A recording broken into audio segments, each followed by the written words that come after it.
to give you what you love.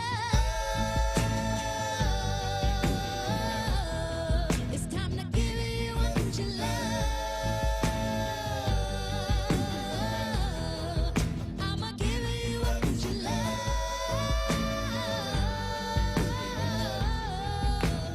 Give you what you love.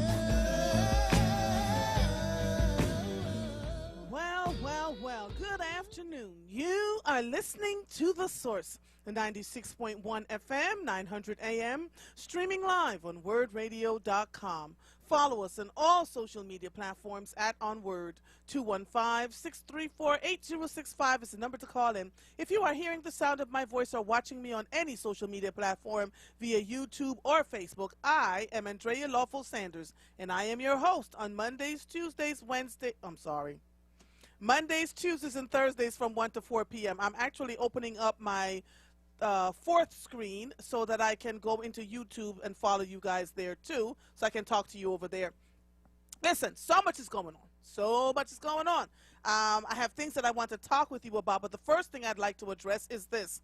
Got a call from the sunny island of Jamaica yesterday, and there is concern that people are traveling to these islands, not just Jamaica, but to these islands, and are showing their entire behinds. Please understand that while in the United States there are vaccines aplenty until they're runneth over and nobody really wants to have any more here, the islands and the third world countries are really struggling to get enough to support the people that are there. And so when you go to the islands, they're going to ask that you continue to wear your masks. They're going to ask that there are curfews. In Jamaica, for instance, there was a point where there were curfews from 4 o'clock in the afternoon until the next day. If you are traveling outside of these United States to one of the territories or any one of the islands or another country altogether, please follow their protocols. People are getting locked up, right? Because you don't want to listen. You don't want to wear your mask because you're arrogant about the fact that you've been vaccinated, not taking into consideration the people that are living on those islands that have no access to a vaccine and are still trying to figure out how to shed the COVID-19 symptoms. Be kind, people. Cut it out. If you can't travel, and be decent, and don't go and say, well, I'm accustomed to this and I want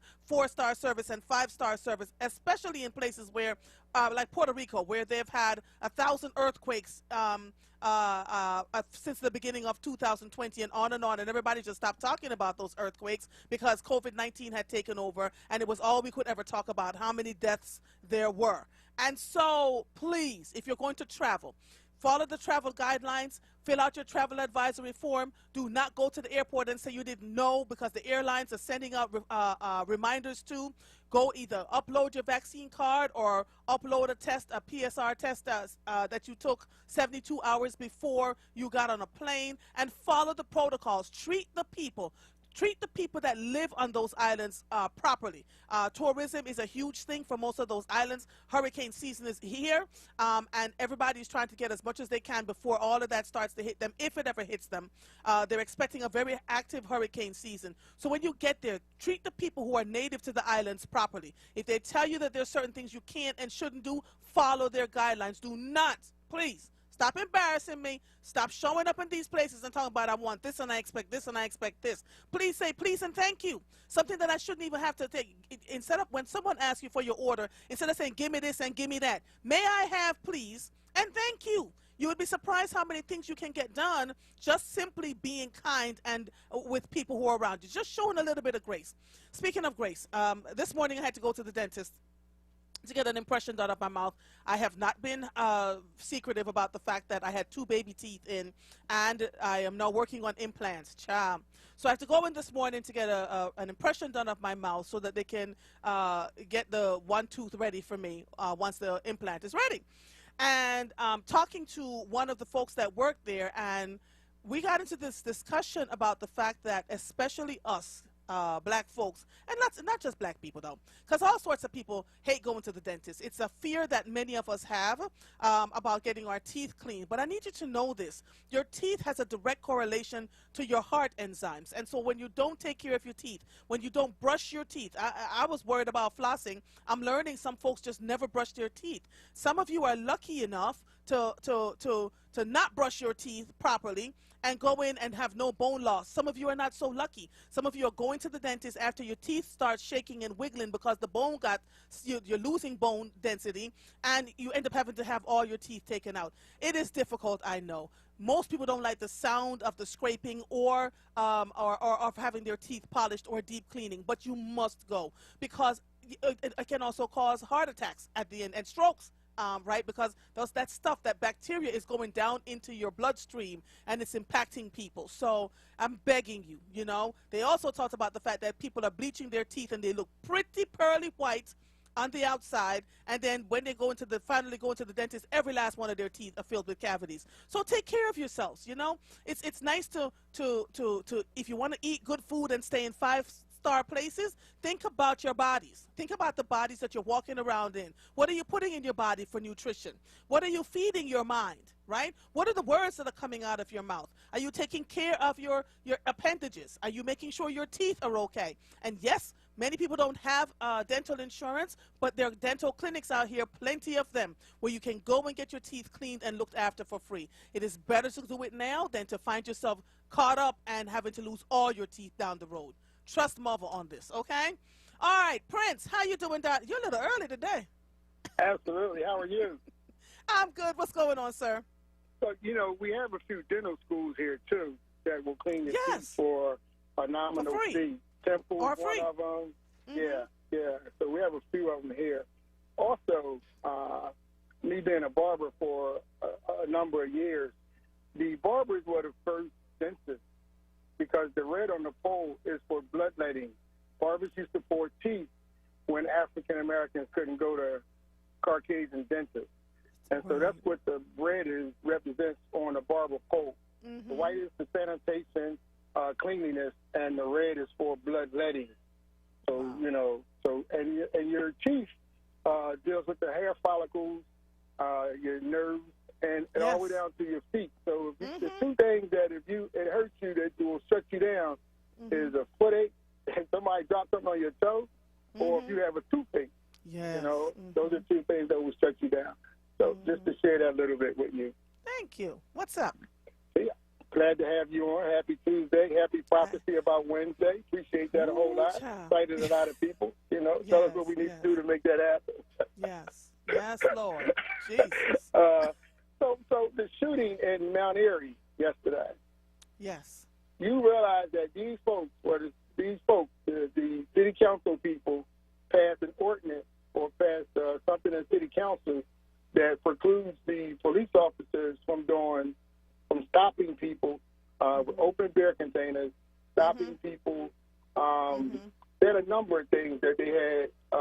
And so the cops just happened to see this guy running down the street shooting the gun. They saw him, the caller, whoever called the cops came to that caller, and these guys are running past them shooting the firearm and stuff like that. In front of the police officers. Right. And so the one thing, it's pathetically awful for folks not to mention this from way early in the morning until now. That's a travesty in our community as a race. And it's also awful to be tied into a council person and you not get them a call and say, hey, what's going on in that community? Because our seniors desire to know what happened down the street from a block that they paid the mortgage off. I'm sorry, Prince. I'm looking because I pulled up something about a shooting. Jesus, there's so many, Prince. Semi-automatic last night. You see it? No, I don't see it yet. The one I'm looking at is the 21-year-old fatally shot during a large dirt bike motorcycle gathering. No, not that. It happened recently, as recent as yesterday. The shooting in northwest, say Mount Airy. All right, I'm about to look that up because you know mother just right as we talking. Keep talking. Yeah, and I only bring that up because you have council people. It's bad enough the 12 African-American ones voted for this silly traffic ordinance, but the mere fact that this shooting is going on in your district and you can't come on the radio and tell us not why it happened because you might not know that, but what was the ramifications? These are semi-automatic, and if you looked at the bullets that was inside of the rounds of the clip, they looked like 50 caliber bullets. So where did those bullets go other than at the person that they were shooting at? Did they go in people's houses? Did they go through people's houses? You know, and I Hold think on. the I'm council sorry. people. I think I found it. Was this in Westmount Erie? Yes. It says a Philadelphia police officer opened fire on 2 armed men in Westmount area on Monday night. The 2 men, ages 18 and 23, were taken to the hospital with non-life-threatening injuries. No police were hurt in the incident. Officers recovered 2 weapons, a semi-automatic rifle and a semi-automatic handgun, which investigators photographed for evidence. Around 10:15 last night, that's why I didn't hear about it, officers were on the 300 block of Glen Echo Road for a disturbance call. They were standing on a front porch taking the complaint when police said the officers heard gunshots. Neighbors also heard it. This is crazy. The officers then saw 2 men coming down the street. Thank you, Prince, because I would not have seen this yet if you didn't call in to talk about it. These people are crazy. Here's the thing. You're talking about an unapologetically black station that should have led this morning talking about this because in that specific neighborhood, we have homeowners. So you don't give a hoot about the taxpaying homeowners. And then you can't explain how many of those rounds went in either in people's cars or in people's houses. You know, the narrative says that the cops shot at them. Well, that's kind of the positive because they might have kept shooting if the cops didn't shoot at them. Right, right. And then you're talking 18 and 23. You're talking guys that have just messed up 20 years of their lives now. And so when you talk man up, or when you talk all this other stuff right here, tell me how it's really affecting our community if you keep asking for $100 million for us taxpayers to pay $100 million. Let me ask you that. But Prince, here's the other thing that I am thinking about, and I've been watching this. I watched this thing called Nextdoor, right? This app. And there's complaints that all of this crime is coming up to the Northwest. I'm watching it now.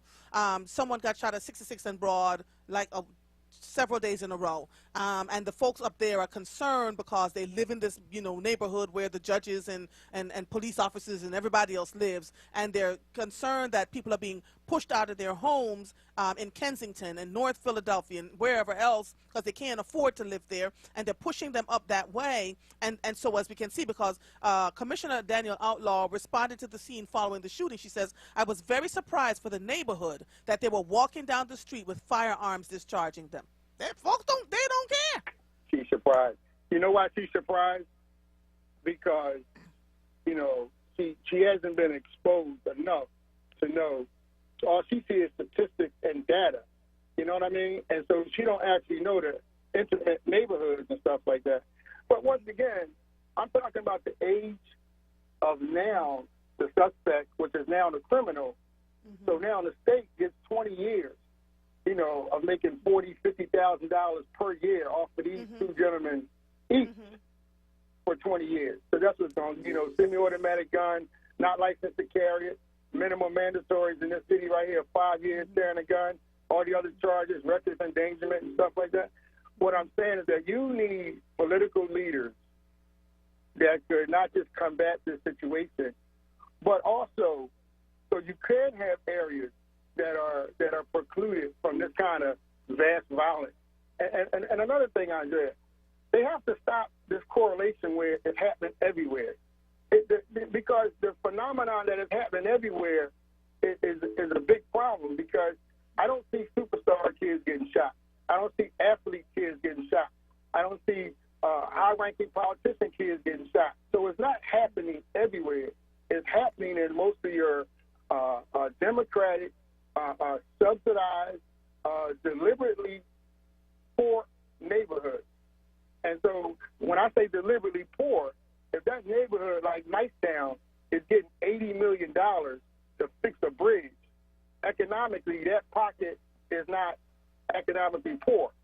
Right. But you got $80 million coming in there, and you got 4 or 5, you got 2 council people and a state rep and a state senator, and you don't have none of the residents in that neighborhood working.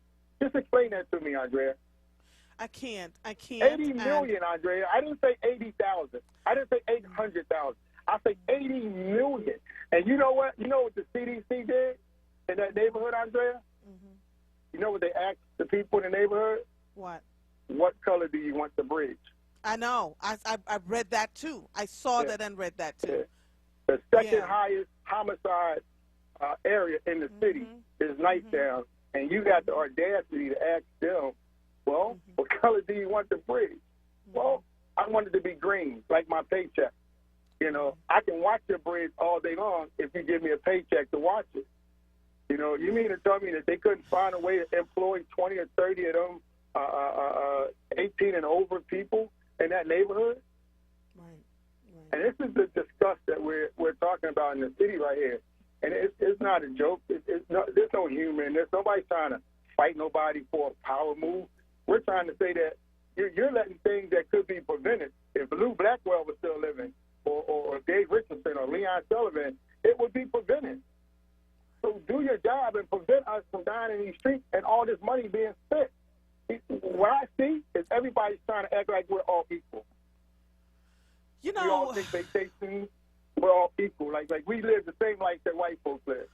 Prince, I called a friend of mine. I have a couple of, I call them my muses, you know, when I feel like I'm going down a rabbit hole somewhere and I need to recenter myself. And I called one this morning and I said to her, I feel like I am in the twilight zone because I don't see how being on the radio is able to help as many people as we would love to. You know what I'm saying? Like, it does, for me, it feels futile to just continually have the conversation day after day after day, and the solutions aren't being found, which is why at 2:45 this afternoon, I'm having a whole conversation about racism and how it impacts the people in the city, and then they're going to put protocols in place to address it versus just talking about it. You understand what I mean? That's what keeps me here. Because I'm telling you, I would hang up this microphone and say, deuces, I can't. To me, it doesn't make sense to just keep having this conversation day after day after day. What do our people need? I said yesterday about a plumber and a roofer, and everybody looking for the plumber and the roofer. I sent it to Michael. I said, Michael, when they call in, give them the phone number to the plumber and the roofer.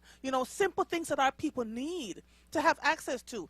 Dental clinics. How can we be safe in our communities? Where are there refrigerators sitting on the side of the road where people can just open up and get their food? Where are the job opportunities opening up for the teens? Where are the internships? Those are the things that I'm talking about, you know? But you know, we've helped make this city poor with nonprofits. I hear you.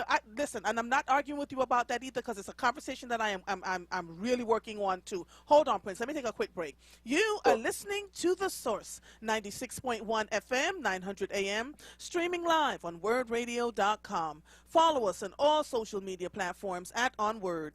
215-634-8065 is the number to call in. We will be right back after these messages. This Black Music Month, as the city begins to reopen and we embrace the spirit of Juneteenth, WURD Radio celebrates Songs of Freedom. Do you know this skate jam? Good times. These are the good times. Of course you do. This 1979 song took the disco charts by storm and was ranked number 229 on the Rolling Stones' Greatest Songs of All Times list. Good Times, performed by Chic, is one of the most sampled songs in music history. Good Times was released during a time when Mardi Gras was canceled by the New Orleans police, President Carter was attacked by swamp rabbits, the Unabomber attacks, and the first Happy Meal without the toy. These really didn't feel like good times. However, Chic created a song that helped you release your stress. This is a song of freedom. This is Black music. This Black Music Month vignette was brought to you by AARP. Olaniyan Adefume's goal is to assist families and students that are tired of the destructive input by the coronavirus. If you are interested in a math tutor, Olaniyan is offering small, reasonably priced classes that will focus on the PSSA test. Classes start June 21st. The students will have lessons, tests, homework, and a textbook to keep with PSSA exercises and explanations. Knowledge is power. Call Olaniyan Adefume, 215-678-3830 for pricing information and location. Want the latest in WURD swag? Check out the shop tab on WURDradio.com. Hoodies, tees, and more in a variety of colors. The shop tab on WURDradio.com. Show the world that you're all about black. Talk media. You're listening to The Source with Andrea Lockville-Sanders on WURD Radio. Streaming live on WURDradio.com and the WURD Radio app. Welcome back to The Source. You know, I am really pushing it over here, trying to to pull up YouTube and Facebook at the same time, but I found it. Praise the Lord in these Wakandan streets. So, Prince, you're still there? What's going on? Yeah, no, I'm still here. I just want the direction that we go in, because everybody say vote like your life depended on it. And after these folks got in office, you see that they've turned on you. Right. You know, now all of a sudden our DA is the tough on crime DA when it comes to these bikes being ridden in the streets like that. Our city council person is also in relationships with him now. Now all these guys sound like Donald Trump with the being tough on crime when it comes to African American and Latinos. You know, but you're not tough on economic development. You're not tough on making sure the inclusion. And I'm not talking about those set aside. I got one question to ask you, Andrea. If the pie is whole, right, and you are 15% of a minority in that pie, follow me? Explain to me who gets the other 85%. Why would you be a minority in any capacity of certification if it wasn't benefiting the other people? And so if you never ask who the other 85%, is that the Italian board? Is that the Catholic board? Is that the other organization? Explain that to me. Right. Because you keep trying to tell me to join organizations and be included, and do you have your minority certification? For what? If I stop you from going work in this neighborhood, then you're going to include me, and when I'm included, I'm 45, 50% because I'm doing a good job. Right. And no one will answer that question. It's like we go to Arizona, we go to Washington, D.C., we go all over the place talking about other people's problems, and it don't relate to what's going on in Philadelphia. So you've called here enough times for me to know this. You're talking about the fact that there's a lot of these construction jobs can be opened up to some of these young people and the not so young people, right? Correct me if I'm wrong. We would have had those jobs already. Right. Okay. Because one thing I teach in my book, Site Control, is that when they come into your neighborhood, they're obligated to give to your neighborhood a percentage of opportunity. The problem is your city council person, your state rep person, your state senator person, all got their hands in the coffer for their campaign pack, and they are your representatives. You are their constituents. That's why they have caucuses. That's why they have committees. They go in saying that they got your best interest, and then you wind up with nothing. There's no reason why LaSalle has taken over Germantown and capacitated, not in the capacity that they've taken it over, or Temple in the capacity, or University of Penn, or Drexel in the capacity that they've taken these places over. Yeah. And you got 60% of the leadership look like you. Yeah. So that's my soapbox. I'm going to get off. I know other people are on.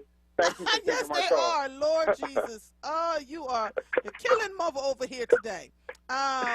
So, while I'm going to go to Pastor Waller, and let me just introduce him here. Pastor Waller, you there? Here, how are you? I'm good. Your Zoom gave up on you again? Yeah, I couldn't. I'm actually out, so I was not near to be able to get to my Zoom. Oh, got you. All right, so the Reverend Dr. Alan E. Waller is the senior pastor of the Enon Tabernacle Baptist Church in Philadelphia, Pennsylvania. He and I have been speaking to each other now for months on end, just about every Tuesday. Pastor Waller, what is the word in Philadelphia? Because the violence continues to soar. You're seeing it now up by where your church is, right? Lots up towards the northwestern Mount Airy section. The violence is coming this way. And I tell people all the time, when you're not concerned about the violence not happening in your community, it's only a matter of time that it finds you. You understand what I'm saying? So what solutions do you think we can now put towards this consistent violence? And the folks are calling in saying they don't want to hear about what's going on around the country, the other violence. They're caring about what happens here in Philadelphia. That's right. I mean, at the end of the day, there is no one solution. The larger comprehensive solution is, number one, we need jobs. Number two, we need opportunities. Number three, we need persons to get involved and recreate a desire for community. Number four, we need families to take responsibility for their children. Number five, we need to bring down the temperature in our conversation across the airways about how we speak to and about each other. Yes. And number 4, we need to challenge our leadership in general to have a vision for community in Philadelphia. You know, that means there's a little bit of this for all of us. Right. There's a part of it that we point our fingers and say, let's make sure that there are jobs and finances put in place for the black and brown community. There's a part of this that we point at ourselves and say, everybody take responsibility for your block, your family. And then there's the responsibility of all of us toning down our rhetoric and beginning to speak life to our city and to each other. It's a multifaceted problem. There's no easy solution, but what we have to do is believe that we are going to get it, and I refuse to believe that we're not going to be all right. I choose to believe that we're going to be a part of the solution, and we're going to win. We got to sow into programs like Uplift Solutions. We have a partnership with Uplift Solutions for reentry at Enon, and that recidivism program on that is 4%. People in that program that have come out are not going back to jail. I am grateful to announce that we have a new diversion program that young brothers who may find themselves in trouble, first-time nonviolent offenses, the judge now has another option other than jail, and that is a program through Uplift Solutions partnership with Enon. And so that is another solution, along with the dollars that are coming in from the federal government, along with all of us doing our part in our section of the city. Yeah. Okay. You know, it feels like a consistent Rotown just continually having this dialogue over and again. The frustration is high in this city. Yeah, people are that's right. pointing. I have consistently said, even the callers, the ones that are watching all the time, are fighting amongst themselves on Facebook. You know, they hate this one, they don't like that one, and I'm like, yo, can we literally stop and take a look and say, this is where we need to go, and can we at least find, so like you're saying, all these solutions that you're talking about, where somebody pick a lane and stick in it, right, and focus on what we can do to help each other out. I have to ask you this. Juneteenth is around the corner. We see everybody talking about, we have Juneteenth programs over here, Juneteenth programs over here, and what we're not addressing is how many people still have no idea what Juneteenth is in our communities. How can we fix that, sir? Well, I think we have to be honest about what Juneteenth is and what it is not. You know, and remember, and I'm actually speaking at a Juneteenth thing tomorrow. The Juneteenth emphasis was low-hanging fruit for organizations that were feeling guilty, and it was low-hanging fruit last year to start emphasizing it. What we as African Americans need to make sure is that we don't let majority culture off for the ceremonial. Let's not assume that because an organization is starting to celebrate Juneteenth that they've answered the question. We cannot let our foot off the gas for ceremonial change. Right. And yeah, because it needs to be in our schools too, Pastor Waller. We need to teach this in our schools, not just the black children. It shouldn't be an option for them to learn this. It should be mandatory, right? That's right. If you really want to make an impression about Juneteenth, make it something that happens in schools. But I'm watching now school board meetings all over the place where folks are having a cow about critical race theory, and they're fighting the board members, and they don't want their children to learn about that. One woman actually got in front of a microphone and said, "Well, what about my little white children? If they have to learn this history, what does that say to them? I don't want my white children to feel badly about the history." But the fact of the matter is, it's 2021, Pastor Waller, and we're still seeing those kind of slave mentality being poured upon us, despite the fact that we, quote unquote, have come a long way. So yes, they need to learn the history. That's right. The problem is most of the white people that you hear talking about the 1619 Project and critical race theory, they don't even know what they're mad about. Right. They don't understand the whole conversation. Right. And so we're going to have to teach this whole thing. The 1619 is just correcting bad history and bad information. Critical race theory gives us a framework with which to talk about how race and power intersect and impact people. Right. And so they just don't know what they're mad about. That's the bottom line with that. They don't understand. And we're going to have to help them understand, but we're not going to stop it. We have to teach our history. I think that's where our churches, our mosques also come into play. We have to own our faith and own our history, and that's part of our responsibility. And so I want to encourage all of us to remember that some stuff is not left up to the public school for our children. Right. Some stuff we've got to do for ourselves, and then we lead them into truth. And so I'm grateful that some people are now picking up on Juneteenth. That's a wonderful thing. But what I want to make sure is that we don't settle for this new Juneteenth emphasis as if it is the systemic change that is going to fix the problem. Agreed. So someone here on Facebook is asking, the Uplift Solutions program, Lisa Kidd, is it only for Enon members or for folks that from other areas of the city? No, it's not. It's not only for Enon members. It's housed at Enon. It wasn't started at Enon. It is a partnership with Uplift Solutions, which is Atif Bostic. And Uplift Solutions is actually related to, it's a not-for-profit organization related to Jeff Brown and ShopRite, but separate and distinct. So you can Google Uplift Solutions to find out more about the problem. But no, it is not. It is not just for Enon members.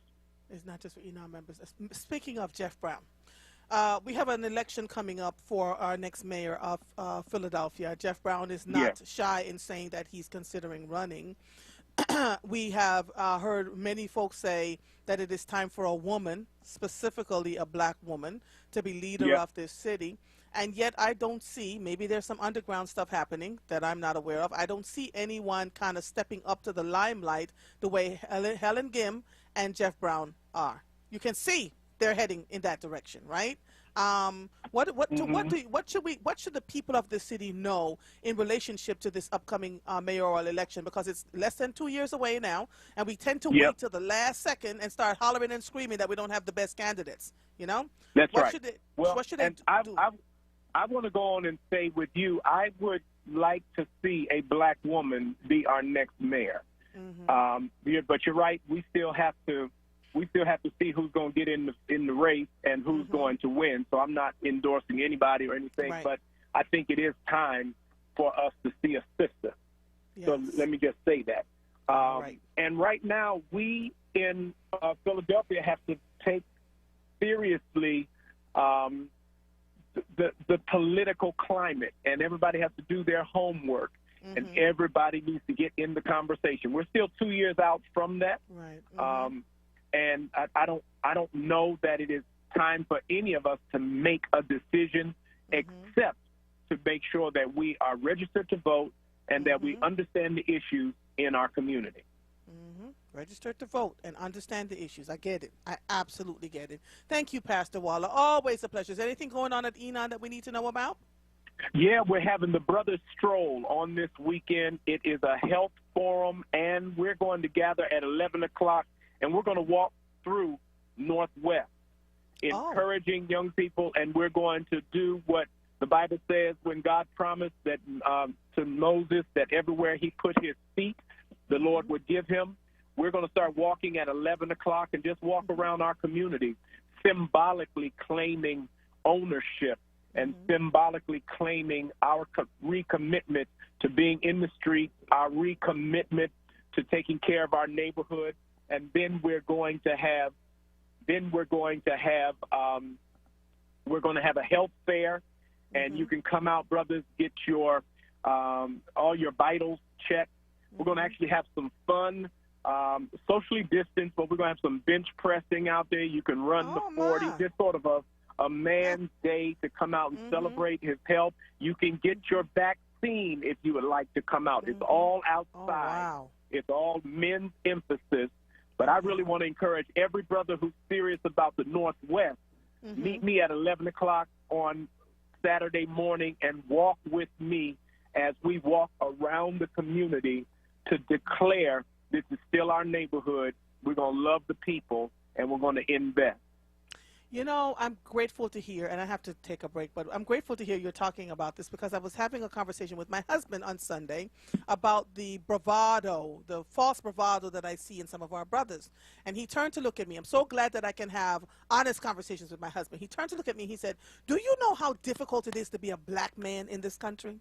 Even when we have accomplished everything, when we have gone to college, we've done everything right, there is still it is impressed upon us that we're less than in the way people talk to us, in the way we're dismissed. And so he says we show up with our vehicles, our shoes, our stereos. He said women are number 4. He had me cracking up, but he made me understand that brothers really are going through it. And what I see showing up is the insecurities, you know, from being judged and dismissed all the time. All the time. So thank you for doing that, Pastor Wall. I fully appreciate you and the men on Saturday. And I appreciate your husband for saying that. I like a black man that has confidence. I'd like to say that if 12 is arrogant and 10 is confidence, I believe a black man needs to leave his house at 14. Yes. Because the world is going to knock you back up a little bit, and you end up at 10. And so I'm not mad at a brother who feels good about himself and who wants to make a difference. Because every day a black man wakes up and goes outside, there's something swinging at him, but we're not giving up. Yes, yes, yes, yes. Thank you.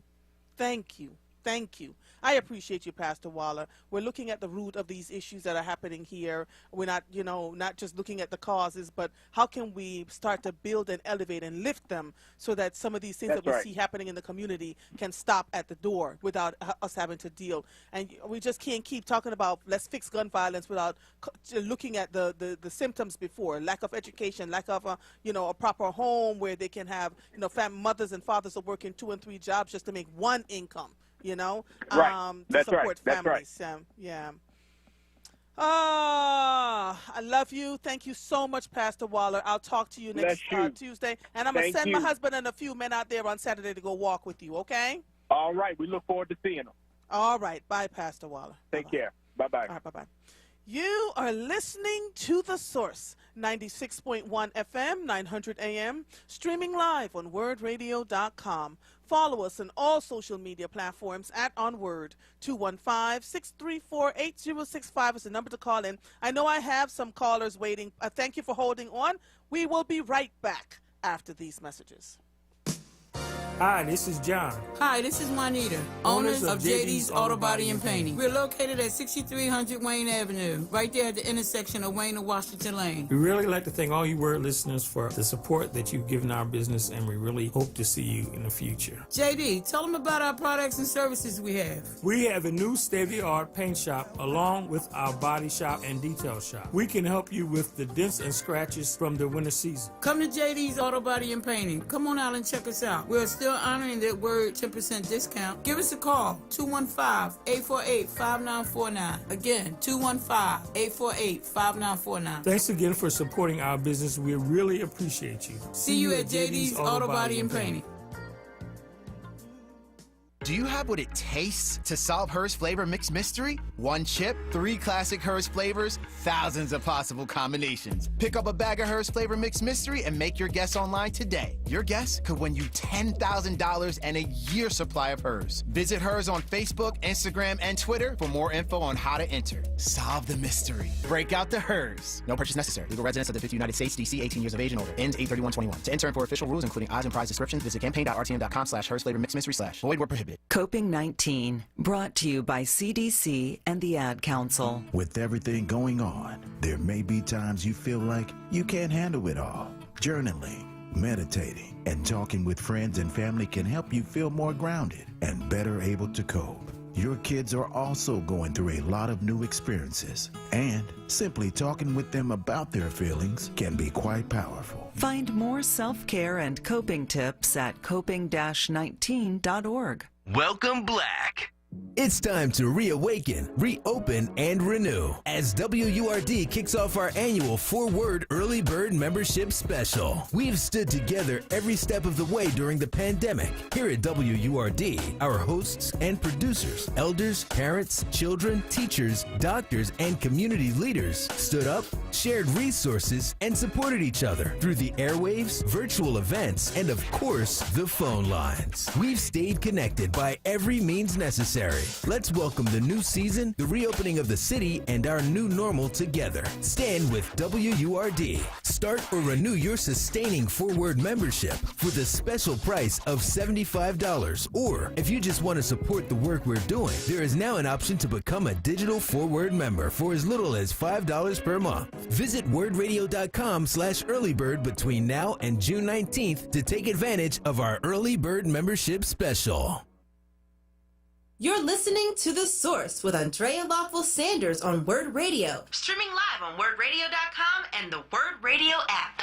Welcome back to The Source. I see all of you on social media. I see you on Facebook. I see Malcolm from Mount Airy and Wanda Flood from Wilmington. Thank you all so much. You guys are on YouTube. 500 screens going on at one time. Only an octopus can do all of this. So listen, I have Joseph from Massachusetts. Joseph, are you there, my brother? Yes, I'm here. How you doing, Andrea? I'm good. What's going on, man? Yeah, you talk about, what made me want to call in, you talk about the COVID-19 and what's going on in the Caribbean. It's a bigger thing. It's called a Great Awakening. African Americans need to know the game that the white man played to trick us. For us to solve our problem locally, whether it's Philadelphia, Miami, New York, here in Boston, you need to take a worldwide view and see that the same problem we have is the same problem that other people have. And it's not due to our failure or anything like that. Police brutality is happening all over the world, even Ireland. Yes. Let's take the Caribbean. It's called a Great Awakening. People are waking up and realize the game people play to keep them in the bottom, keep them suffering.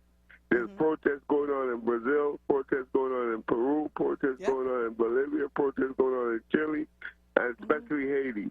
I grew up with a lot of friends from Haiti in New York, and I was always concerned about Haiti, the first black republic, but I kind of washed my hands from it. I washed my hands from the whole Caribbean until people wake up and realize how they're being played. Let's take Haiti, the earthquake in 2010. Like 300,000 people died. 1 million people have permanent injury that need health care for the rest of their life.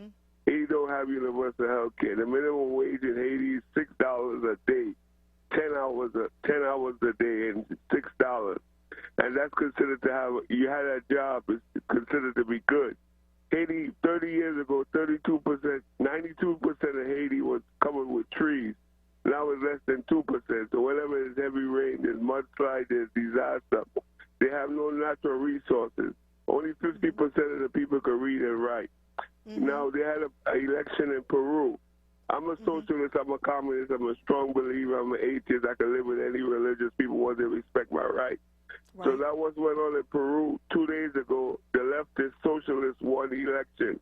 Ecuador, they had one election. This one didn't work out. Mexico, López Obrador is a socialist. He was cheated out of the election before. So people are waking up and realize you need to have universal health care. You need to have universal education. I was concerned about Jamaica. I ran track all my life in a lot of Jamaicans. Jamaica is having major issues. The violence, the drug trafficking. Joseph, let me tell you this. Let me tell you this. Jamaica is having major issues. The violence is unlike anything we have ever seen. Unlike anything. Highest. You know, women and children are being impacted. Yes, yes. Children and women are being impacted. And I tell folks all the time, if we're going to be about it, be about it. So I'm not going to sugarcoat Jamaica. It's a beautiful place, island of my birth. But I'm telling you, you know, the violence is everywhere. And we can't figure out. I have one sister who still lives there in Mandeville. And she said, I cannot figure out for the life of me why the violence has gotten so out of control. So out of control. I can tell you ahead. why. Go ahead. It happened when Michael Manley and Edward Tiago were going at it with the Jamaican Labour Party and the People National Party. And the American intelligence was shipping guns and arms to the shower posse to support JLP Edward Tiago because Michael Manley wanted to go the way of Cuba. That's what I'm getting at. Socialism is the only thing. Let me ask you this, because you're talking facts, because I'm born and raised there. How are you so aware of all of this? Have you been reading? I'm a very knowledgeable person. I grew up with a lot of all cultures. I ran track all my life. A lot of my closest friends in high school were from Jamaica or Haiti. But I washed my hands from it. I went back to my country and burned Trinidad and Tobago, try to do the right thing. Oh, you're There's from corruption Trinidad. at the highest level. And what it is, you have to find a way to redistribute the wealth. Universal health care. It's the same thing that's going on in Philadelphia. It's the same thing going on in New York with the violence. Now that we talk about Black Lives Matter, the police have a way of not doing their job. I don't want to criticize police because they come back on you. But when we look at this stuff at the international level, we can solve a lot of problems. All our great leaders, Stokely Carmichael, Claude McKay, Richard B. White, James Baldwin, Richard Wright, Langston Hughes, you name them, W.E.B. Du Bois, Paul Robeson, they realize for we to solve our problem in America, we have to take on an international view because the first thing the white media will do will portray black people as animals and savages. That's what they did. That's why they kept us in slavery for 300 years. And last point before I go, there's nothing wrong with religious leaders, but if you notice, all our leaders coming from the religious pulpit. Now, a lot of them might be sincere, but their main goal is to force their religion on you through the back door. We must bring back separation of church and state, and that's how Malcolm X was able to work with Dr. Martin Luther King, with Stokely Carmichael was able to work, A. Philip Randolph. The only way we'll work together is for us to keep our religion in the back door like Malcolm X and let us sleep and force it on people directly or indirectly. Thanks for taking my call. Have a nice day. You too, Joseph. Thank you so much. I can take one more before I go to break. Maurice from Southwest. How you doing, my brother? Don't put me up against a wall. No.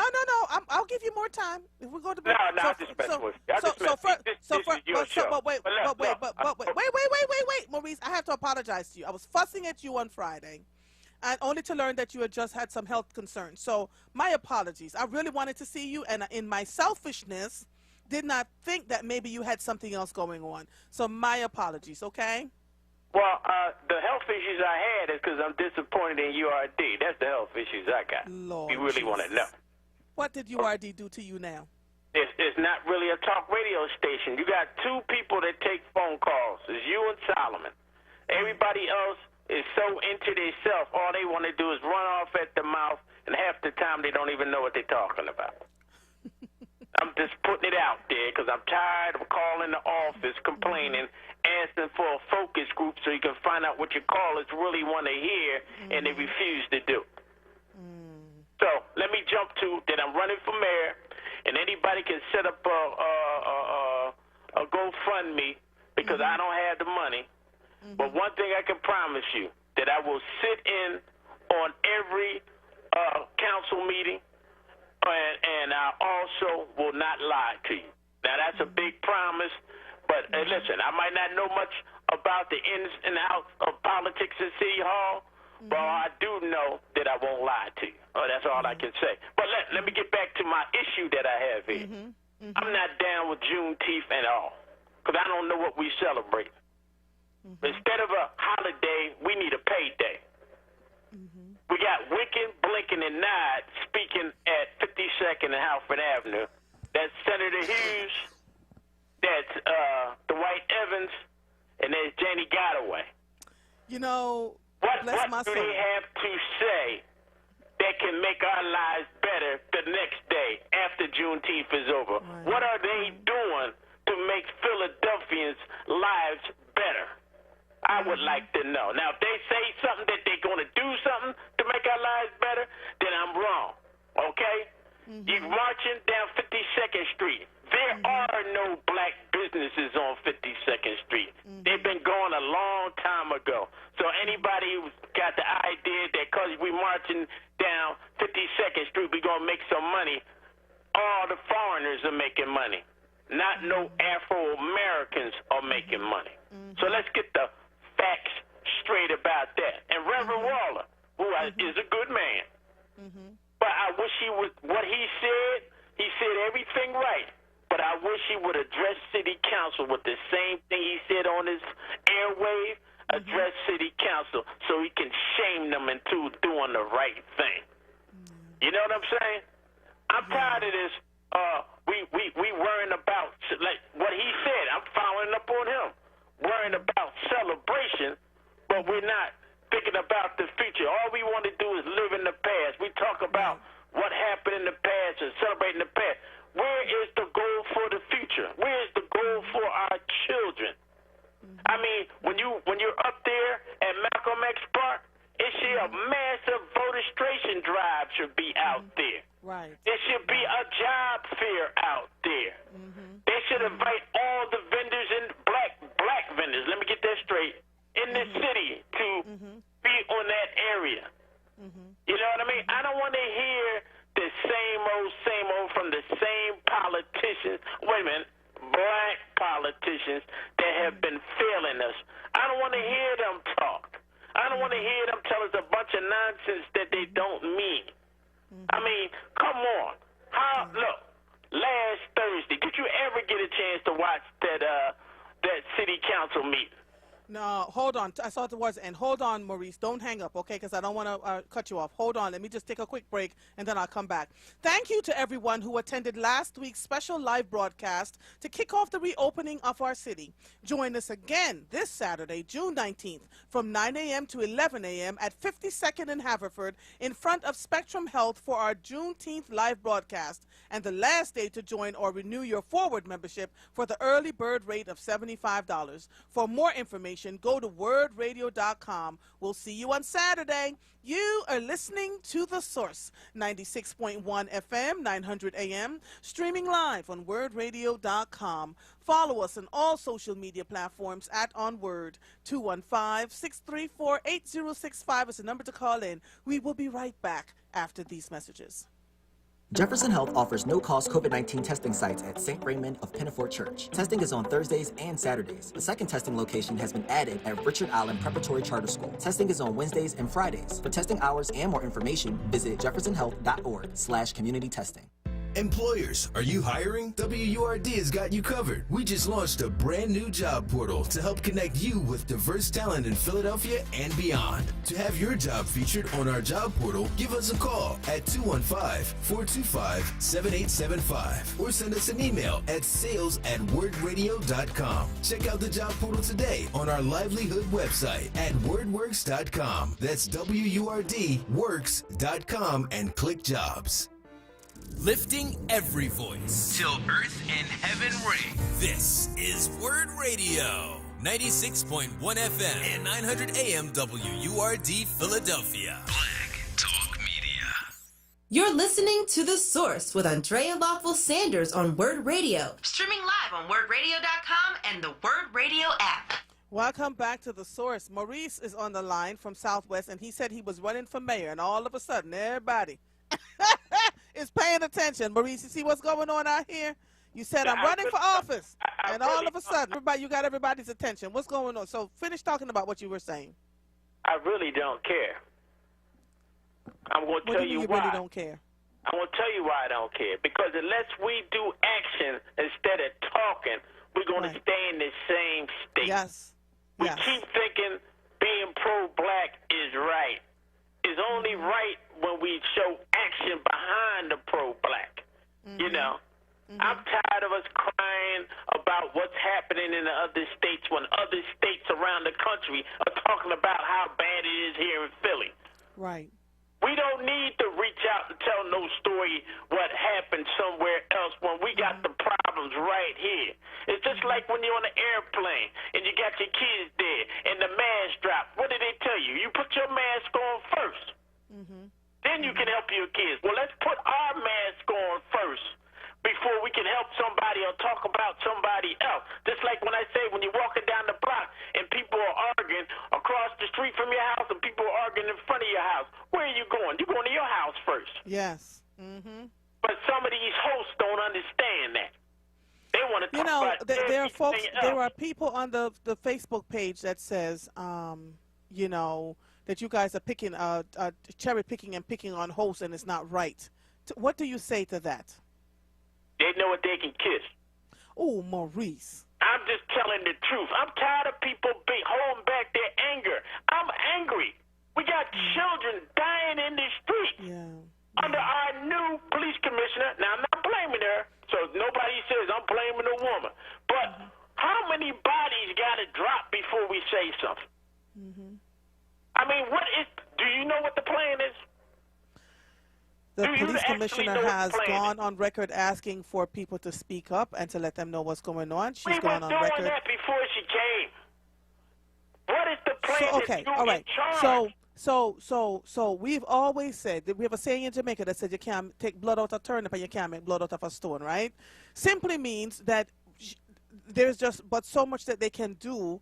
What can we do to help them? Wait a minute. Let me break it down to you right now. And I'm not even a professional police commissioner or anything.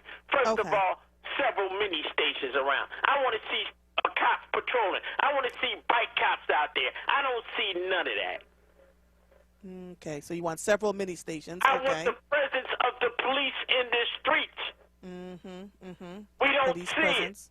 Okay. All right. That's the first line of defense is the appearance of law enforcement. If you don't see no law enforcement, you're able to do something. Or you know they're not going to come, you're able to do something. Yes. That's what I learned, my training when I was a correctional officer. The first thing is the sign of force. The second thing, don't sweat the small stuff. We got bigger eggs to fry here. Don't worry. You worrying about bicycles and dirt bikes and things riding around. When it's on the list, but it's not in the top 10. The only reason you're doing that because you don't want to give the appearance of white folks you out of control. Because that's all you're concerned about is white folks. So let's get there. Let's tell the truth sometimes. I'm just tired of us falling for these things where we want to be so awoke and we also want to be so down with being black, but we don't think about the future. You want to talk about Black Wall Street? Let's stop crying about what happened after they burned it down. Let's start thinking about how they built that up. Come on, Maurice. You know what I'm saying? Listen, I'm so tired of it. My brother, listen. Now, you and I are on the same wavelength here. I was having a conversation the other day, and I said, people are talking about the fact that they can't afford life insurance, right? And oftentimes people can't. But do you know that most people get wealthy because they would take $50 a month or $20 a month and save it. Then they go online and start buying stocks, right? Would make more money than if they ever had a life insurance policy. And I'm not telling you not to get a life insurance policy, but if you are not able to be insured, if for some reason they tell you you're not insurable, there are other ways, and this is what we're talking about. This is how you develop wealth and build wealth instead of falling for the okie doke all the time. So people who are told that they're not insurable, that money that you would take to pay for the life insurance policy, if you're seeking a policy and they tell you that you're not insurable, take that money, save it every month, and start investing it.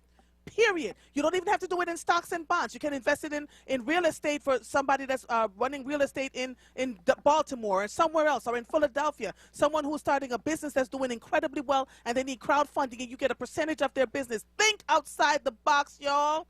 Come on. I agree with Maurice on this. I got one for you. If you people that keep playing the lottery and just pretend you're playing the lottery for a month and don't spend that money, at the end of the month, you'd be surprised how much money you will have. Yes. Not many people win the lottery. Not many people get the big numbers. Don't you understand that's another way to keep to take your money. Yes. We are. You know, look, I'm no genius. I got a 12th grade education, but I've done well for myself because I know if I wanted to do something, I got off my butt and did it. Don't act like when these guys are out here committing these crimes that, oh, well, they black, it's okay. It is not okay. Until it happens to you, then you want to, then you know who we become? We become CNN. You know what CNN is? Do you know what CNN is? I'm sure you're going to tell me. What's CNN? Colored People Crying Network. We want to do all this crying about how we being treated bad. Ain't the cops doing anything to us right now? It's us doing things to us right now. When the last time a cop killed somebody in Philadelphia?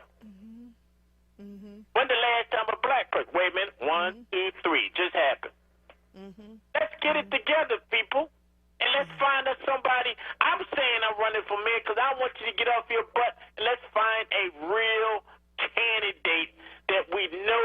do the job instead of looking at the 17 disciples of hell that's in city council. And a mayor that doesn't care about us, that lies to us all the time, that hasn't been on this station and I don't know when. So, come on, people. Stop falling in line. Oh, well, there's Senator What's-Gum. Oh, there's State Representative this and that. What have they done for you but talk? Have you been to their office? Have you called them and complained? I complain so much at URD, they probably, when they hear me, just take this pop. But you know I do it out of love because they know I've been with the station since it begun. And I support it 100%. But I'm tired of a black radio station not taking calls. Ask your predecessor before you. How come he has so many guests that he can't take a phone call and stop claiming you live in Philadelphia when you don't? All right? I think I said enough because I got people outside trying to kick my door. Oh, no. That's wrong. No, I don't want any 7-Day Adventists. I don't want the White Towers. All right, that's that. Oh, you are hilarious. So, but I love my black people. That's one thing. I love you. Hey, but you know Maurice, what? I want to say something that's going to make people mad as I am. And I'm going to refer it to the damn Planet of the Apes. And you know why? They had a motto that the Planet of the Apes had. Ape don't kill ape. Black don't kill black. Understand that.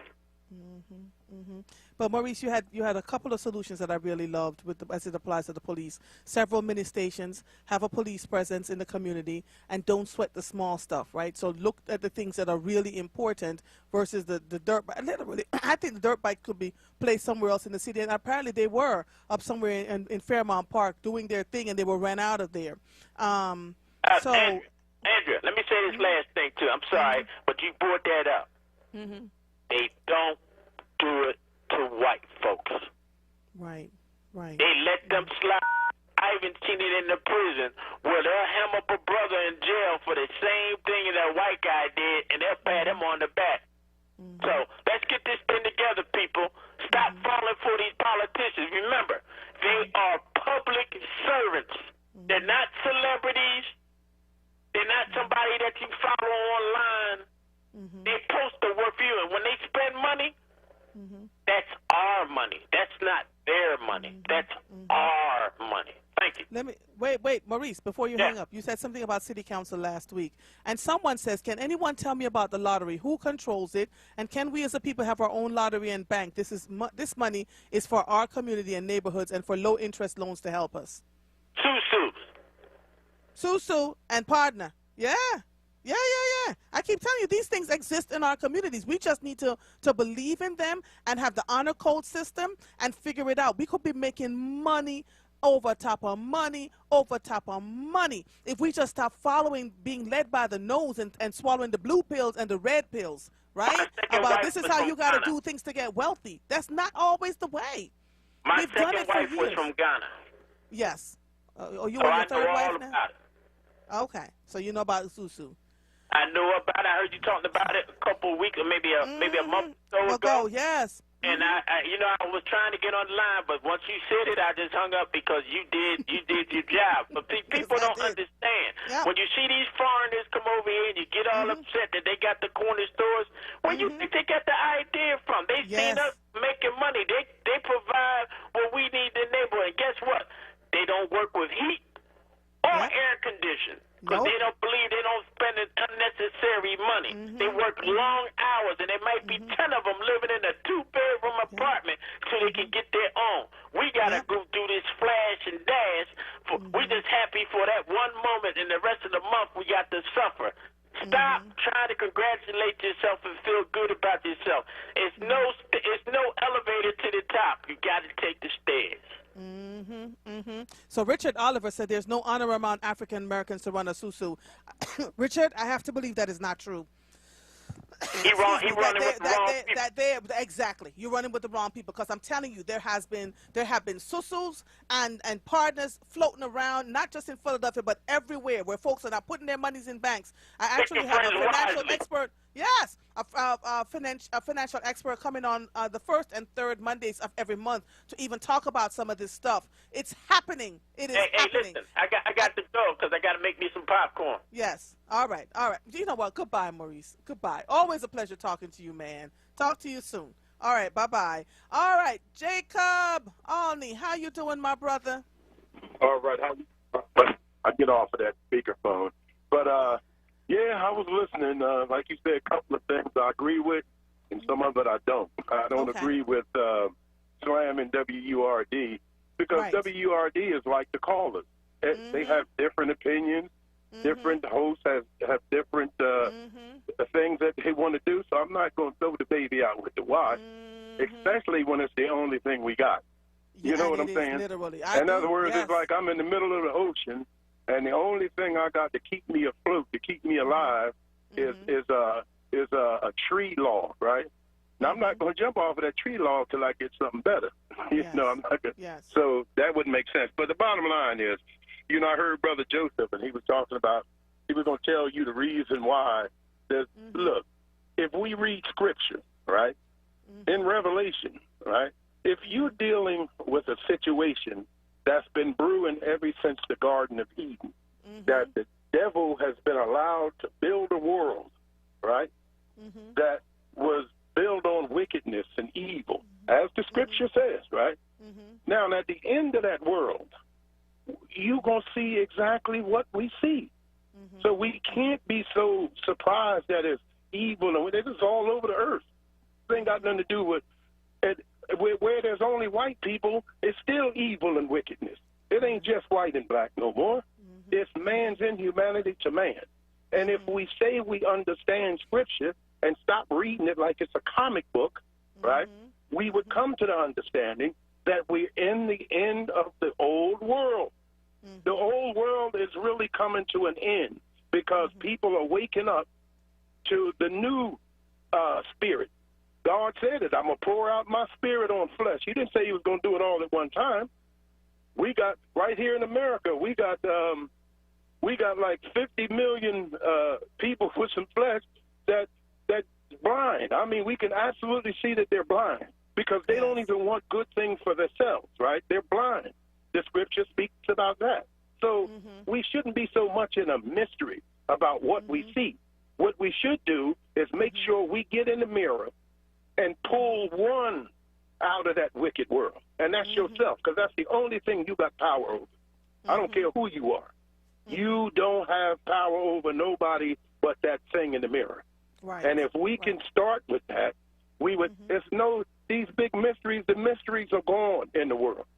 When the new world is coming in, you think that the devil, you ever watch the fireworks? And, you know, the 4th of July, they got the fireworks down there, man, and there's beautiful colors and everything. And everything. At the end of that, the finale, they set up everything, don't they? I mean, there's things, boom, boom, boom, boom, boom, boom, boom. I mean, everybody, they're just, you know what I mean? Because they're in the finale. This old world is in the finale. They sending out, Satan is sending out everything he got now.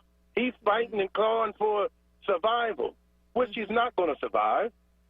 Good is going to, I might not be here tomorrow, but mine eyes have seen the glory of the coming of the Lord, the thing said. It's going to get better, so saith the Lord. And we got to stop beating each other down. We got to stop blaming everybody for the things that we see. We just got to work on what we know that'll work right. And that's all we can do. And try to live our lives and love our families. And you know, I hear people talking about religion. Oh, I don't have no religion. That's one of the reasons you're in the position you're in now.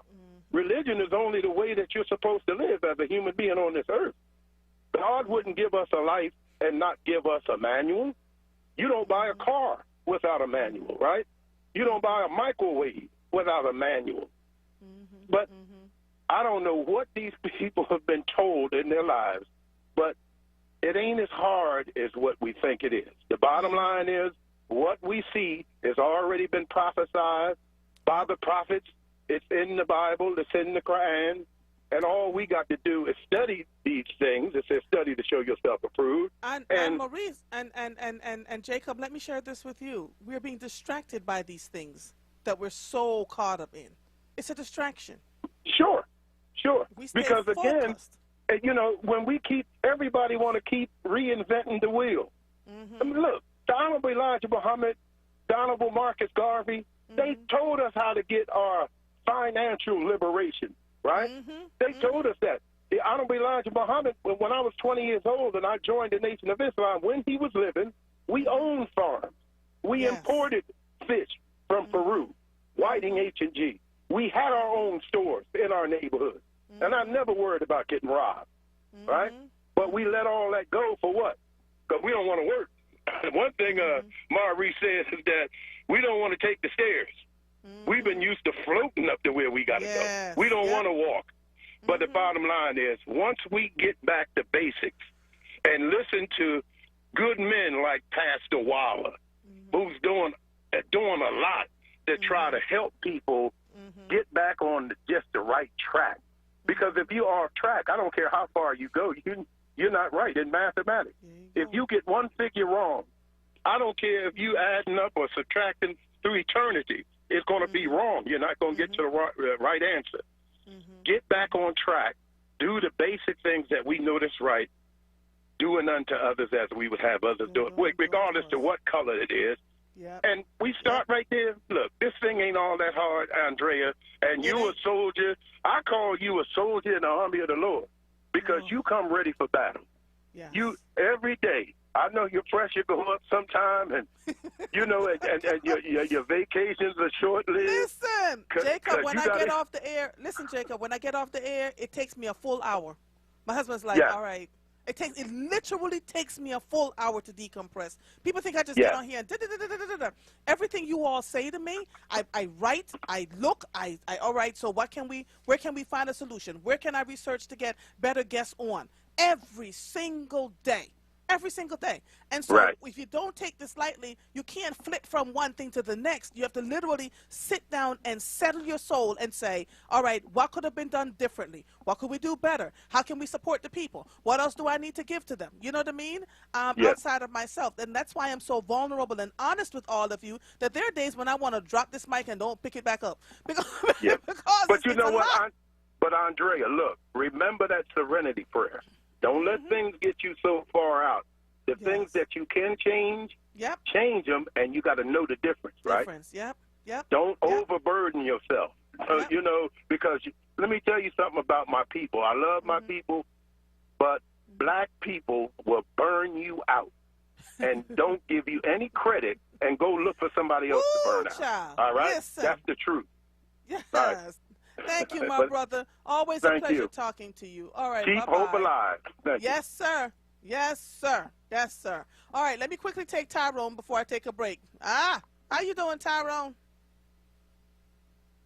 Tyrone, you better not be distracted while I'm trying to talk. No, Mother. You know, I always put on mute because everything.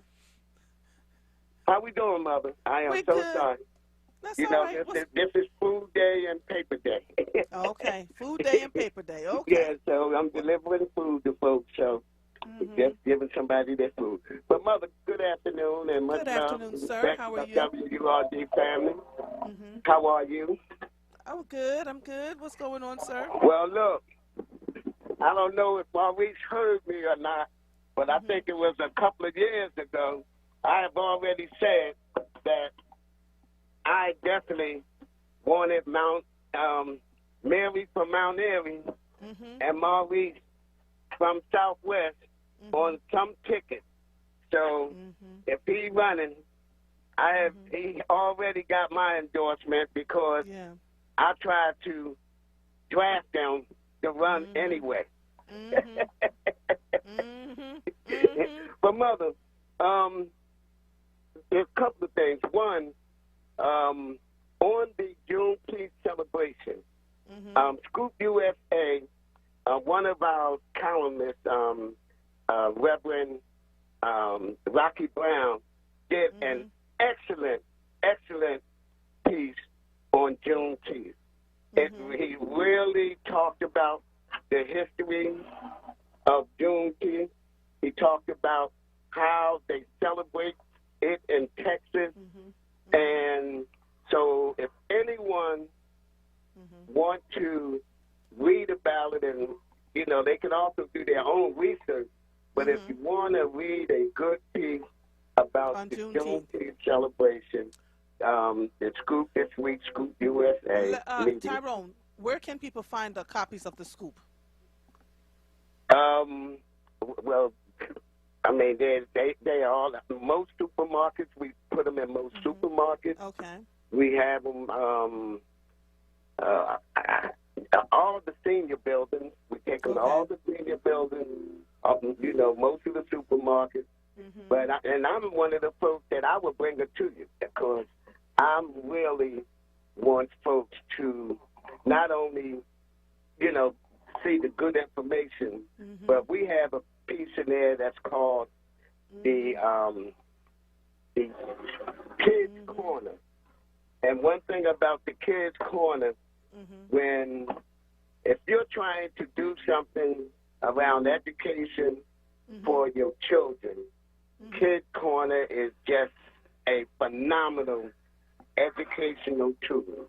And being that I am an educator, I can tell you it is definitely an educating tool.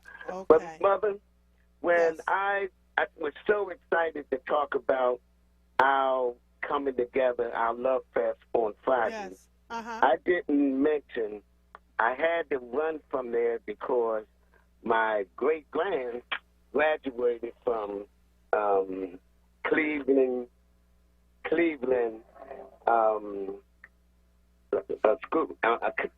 Academy. You know, she graduated from the 8th grade going to the 9th. And also, wait a minute, you got great-grandchildren that are graduating from 8th grade going into 9th? You better go on with it, Tyrone. You don't even look old enough to have grandchildren. Well, yes, great-grand. On the picture, I said that was 8 or 20 of grands and great-grand. We have, 7 grands, which one, moved on to glory, and 13, 12, and one on the way, 13. Yes, a lot of girls, too, Tyrone. Yes. A ton of girls. You are surrounded by women. It's wonderful. And that's been all my life. All my bosses and everybody. I think I had 2 bosses that were men, but all the rest of my life, all the other bosses were women.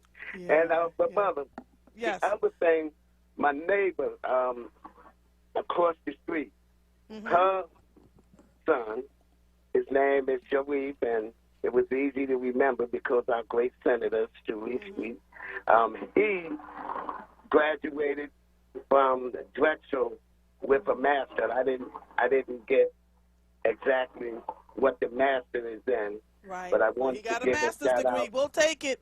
Listen. Yeah, I wanted to give a shout out to Sharif. Sharif. On our Dagger Street, graduated from Drexel University. So I wanted to give a little shout out to them. And also just wanted to give a little shout out to all of our graduates. Mother, it is wonderful that Maurice, Lord, I keep calling you Maurice. Maurice is calling my name. We said it in Jamaica. I got to take a break, Tyrone. I got to take a break, honey. Some of us got to say goodbye to you because, Lord, I got more people to talk to. Congratulations to all the graduates. Love you all. Thank you, my love. Talk to you soon, okay? Thank you for allowing me to share, Mother. You're quite welcome. When I come back from break, I'm going to have 8 minutes before, not even 8, 6 minutes before I have my next guest. So I want to make sure that I get you all in. You are listening to The Source, 96.1 FM, 900 AM, and I got to tell you about the Susu. Diane, I haven't forgotten that. Streaming live on WURDradio.com. Follow us on all social media platforms at onWURD. 215-634-8065 is the number to call in. We will be right back after these messages. This is Solomon Jones, and we're back to life at WURD Radio. I'll be hosting a live broadcast on Wednesday, June 16th between 7 and 10 a.m. at JD's Auto Body and Painting, located at 6300 Wayne Avenue. Come out and take advantage of our WURD Early Bird membership special, and you can register for a free colorectal exam. We look forward to seeing you again Wednesday, June 16th at JD's Auto Body and Painting, 6300 Wayne Avenue, 7 a.m. until 10 a.m. Be there. Hello, my name is Andrea Delzell, and I've been using a wheelchair since I was 5 years old. If I had one message for the general public, it would be relax. Some folks get really flustered around disabled people, so they just pretend we're not there. I've actually had waiters talk to my companion and completely ignore me. People with disabilities just want the same respect and consideration as everyone else. This is a message from United Spinal Association. Download our disability etiquette booklet at unitedspinal.org. This is not a fad for us. We will not resume our regular programming when things die down. We're not black to help our bottom line or because it's politically correct. We're not joining a fight. This has been our fight, our message, our people. Black lives have always mattered here. We are undeniably, indefatigably, unapologetically, permanently Black Talk Media. WURD. You're listening to The Source with Andrea Lawful Sanders on WURD Radio. Streaming live on WURDRadio.com and the WURD Radio app. Welcome back to The Source. It turns out I have a little bit more time. My next guest is on at 2:40, so call back if you want to talk. I'm going to see if I can get Gary and Sadie in. Mr. Gary from Southwest, are you there, sir? Yes. How are you, Andrea? I'm good. What's going on, sir? Oh, man, I was just listening, and I was listening to Maurice and with his announcement about running for mayor. I totally understand his frustration, and we as black people in this city and in this country should be totally frustrated. We don't have individuals that are working for our best interests, and I'd like to say we have to take a lot of that responsibility because we allow the same people to represent us who absolutely do, in my opinion, nothing for us. So, Gary, when are you running for city council, Gary? You know what? I get that all the time, for real, for real. They wouldn't like me in city council. Andrea, it's like, how should I say? All my years in city government, working with 3 city controllers and auditing all these city departments and seeing what goes on and how our tax dollars are used and abused and how we're neglected. I think about it from time to time, but I don't know. I don't know, Andrea. I'm just really, right now, I'm just so sick of our people being disrespected and neglected. Yeah, but in order to stop the disrespect, we have to come together as a collective. So a couple of people might run for city council. A few other people may start something else. You know what I mean? But one big mighty fist. But we have to do something because it's here. We get it. We're disgusted. There's a lot that needs to be fixed and changed. But where's your role? What part are you going to play in? Even if you don't run for city council, what part are you going to play in making sure that some of this stuff ceases and desists? Because it has to happen. Let me tell you, it's not going to stop. I'm telling you. Someone said to me this morning, folks are making the mistake that people are just going to walk away and then it'll be another 10, 15 years. These young people are determined. They are not stopping, right? So something has to give sooner or later in this city. All right. Anything else you want to talk about, sir? Oh, no, I just wanted to say to you, Andrea, thank you for being the person that you are, because you sincerely love our people and appreciate what our people are dealing with in this society on a daily basis, 365, 24/7. And that what you just do about running for council, I'm just going to say this. Don't be surprised, because, I get that from a lot of people, because I truly and sincerely love my people, and I'm really tired of these individuals who keep, I'm going to use the word, they pimp us on a daily basis. Thank you, Andy. So you're welcome. So, Gary, if you decide to run, start your PAC now, and folks will start, because there's plenty of people who would have voted for you. I'm telling you. So start your PAC now and let them send you $10 a month, $20 a month, so you don't have to depend on people to underwrite your election. You're running. You understand what I'm saying to you? We Yes, underestimate I do. the fact that we can do so much with so little. So yeah, thank you so much. Thank you so my much, brother. Andrea. Oh, you're welcome, my brother. You're welcome. Miss Sadie, how you doing? I'm fine, thank you. How are you? I'm good. What can I do for you? That's good. Basically, what I wanted to say was when Maurice was speaking about, all of the things that should be going on from the legislators that are not, it brought to my mind when they were talking about the crime bill, when everybody was so in such a turmoil about the crime bill when Biden was running for president, and they kept bringing it up. So I went online and I read the crime bill, and there were portions in there speaking to exactly what Maurice was saying about police patrolling communities. They were supposed to get out of their cars, patrol the community. They were supposed to be in contact with whatever business owners, whether it was a mom and pop store or cleaners, whatever. And they were also supposed to kind of like establish, I guess you would say, whether they lived in that community or not, but establish a relationship with the people who were there. That was in the crime bill, and the mini stations. That was in the crime bill also. So whoever was in charge at that time, it wasn't implemented, has not been implemented. So when he's talking about how they keep going over the same things over and over again, we can understand it because that's exactly what's happening. So what's getting done?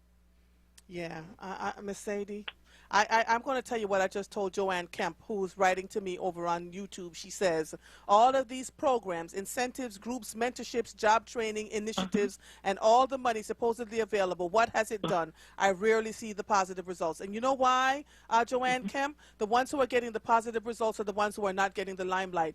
Ego is the death knell of too many of us. And oftentimes in our community, leadership picks the one that they know with low self-esteem and a big, bold ego, put a couple of dollars in their hands and say, you go start this program, knowing full gosh darn well ain't nothing going to come out of it. Put a microphone and let them have a couple of press conferences with their faces in the background and everybody's hailing them up in the street. Yeah, we see you on the news, da-da-da-da-da. What have you done? What have you done other than line your pockets? And so we have to call out those things that are not right, too. Let's just call it what it is. So that's why it's in the wrong hands. Those people who are giving the money to the ones, the quote-unquote program managers, understand that they're not going to do the right things on behalf of our people. They understand it. And so they were like, yeah, I'm just going to pump you up and make you feel good, put you behind the mayor at a press conference so you can talk about a whatever, and give you a grant for $20,000, $30,000, $40,000, and you do nothing for your people, and then you come back and you pimp the system because you say, well, the crime is still here, we need another $40,000. This is still happening, and need the $60,000. So we have to choose carefully who we give this money to and who we give this kind of responsibility and power to. I feel like I'm preaching. Boy, all right. Bye, Miss Sadie. Bye, Miss Sadie. I got to take one more call before my next guest comes on at 2:40. Love you, my sister. Thank you for listening, okay? All right, bye-bye. Father Abraham had many sons, and I have George on the line. Say, Father Abraham. Hi, George. Fine. How are you, Adrian? What you doing for me today? She's a sweet person. She always come up with something real clear. She only stick to what she knows. She don't go off and be talking about stuff she don't know what she's talking about. What are you talking about, George? I'm saying, what was the lady, Miss Sadie? Miss Sadie, yes. Yeah, she's a sweet person. Every time I hear her, I enjoy listening to her. She's very, soft-spoken, but she knows what she's talking about, and you got to respect and appreciate that. How long you been on the air, Andrea? About what? A year and a half, sir. A year and a half. In 18 months, the whole 18 months you've been on here, how many times have I been wrong? Don't even try to get it because you'll get a headache trying to figure it out. No. I got to tell you, and George, I go behind you when I check. I do. I go behind you when I check. And as soon as you get off the air, you get a bunch of calls of people saying, he's right. And then they always tell you about, I don't know what all those people online talking about, or your callers talking about, but everything he says is true. You don't have to like what he's saying or how he's saying it, but it's wrong.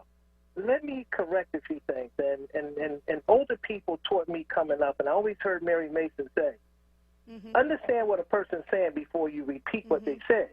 You know, don't go around just think you're hearing something and you're not. You know, it's like some people have double hearing. They should put batteries in their hearing aids. I always said, and, you know, maybe they misunderstood, so I'm going to correct it for them. I never said about community or anybody else have to see McNesby or kiss up to McNesby because you'd be less than a person to kiss up to anybody. You know, some people are into that. People who talk about it usually does it for themselves. But I said that the 2 or 3 people that was in that room, okay, they were fortunate enough to be in the room to talk to the mayor, Abernathy, and McNesby, and say all those dirty things that they said. And I only repeat what McNesby said. It'll come a day and time. And he had a press conference about it, that you're going to beg us to come in your neighborhood. You don't want us in your neighborhood? I'm a racist, I'm this, I'm that, a cop saying this and that. He said, okay, end of the day, we'll see. See, I mean, that's what I said. Now, if you want to equate 3 or 4 people to the whole community, who else? I mean, who knows McNesby enough to go kiss up to him anyway? Right. Other than the people who was in the room running their mouth, and they just happened so to listen. The art to listening is to see how far a person goes. No matter how, you can learn a lot from a dummy because all you got to do is let them keep talking, and you're going to learn something out of it. And that's what they did. They played their hand. They was always, and Pastor Wallace said it too. Be careful who you have in that room speaking for you. These 3 idiots Pastor Waller did thought say they were it. speaking for the whole community. And I That's saw his what facial happened. expression too when Every he said it. time they're in the room, people in the room, these organizations up there, they pimp. Like you said, they pimp. They making out like a bandit. Now, everybody's mad at Kenny because he cut the money off. He said, I'm not giving you anything. You take this $250 and this $2,500, and that's that. Some of your major organizations in the city that hasn't been doing anything for the last since Wilson Good, they got cut off. They're not getting anything. They're going to get last year's money, but this new money, they're not getting any of it. I mean, the mayor said numbers of times and said it again this morning at Comcast. He don't know where. Somebody asked him about this $100 million. He said, why are we talking about this? Right. He said, it's crazy. It's astronaut. I'm not giving nobody no $100 million. This is the mayor this morning. About the money that was coming in here, this $800 million. He said, yes, it's going to JEVS still. Okay? That's the Jewish Educational Vocational System. The Archdiocese. That money is already allocated. And if you look at the budget, all that money is broken down. It goes to them, and they give up to the small group.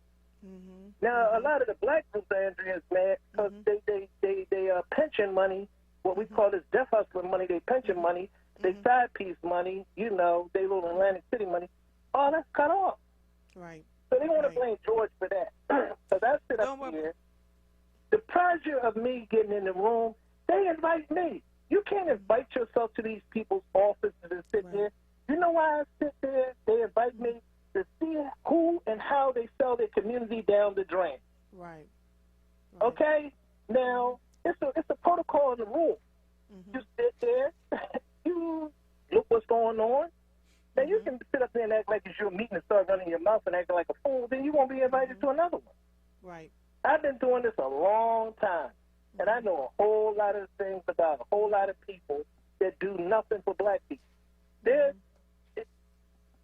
certain people in this city that's in key position that is black has done more harm to black contractors and people of minorities with these companies and all. They make sure that they don't get any money. Well, black people don't donate nothing to my campaign. I ain't giving them nothing. I'm not thinking about it. Right. Yeah. That's all they said. And it's so funny, George, when they're having these conversations, they think that they are private. And folks are talking. Folks are talking. George, I got to go because I've got a room coming on. But talk to me on Thursday, okay? All right. All right, you too. Bye-bye. Before I go to break and then have Arun on, This is from WHYY, just in. A West Philadelphia Democrat is going tough on crime. Progressive says his bill is terrifyingly awful. A freshman Philadelphia Democrat has set off a firestorm in Harrisburg by proposing a bill that would establish new mandatory minimum sentences, an approach much more in line with Republican criminal justice platform than his own party's. State Rep. Armand Brown, who took office in January, is pushing legislation that would make sweeping criminal justice changes in two areas. First, it would create new mandatory, I see him, Michael, let him in on the break for me, please. It would create new mandatory minimum sentences for people with prior criminal records who are arrested and convicted of gun-related offenses. Second, it would allow people with certain priors to be held without bail.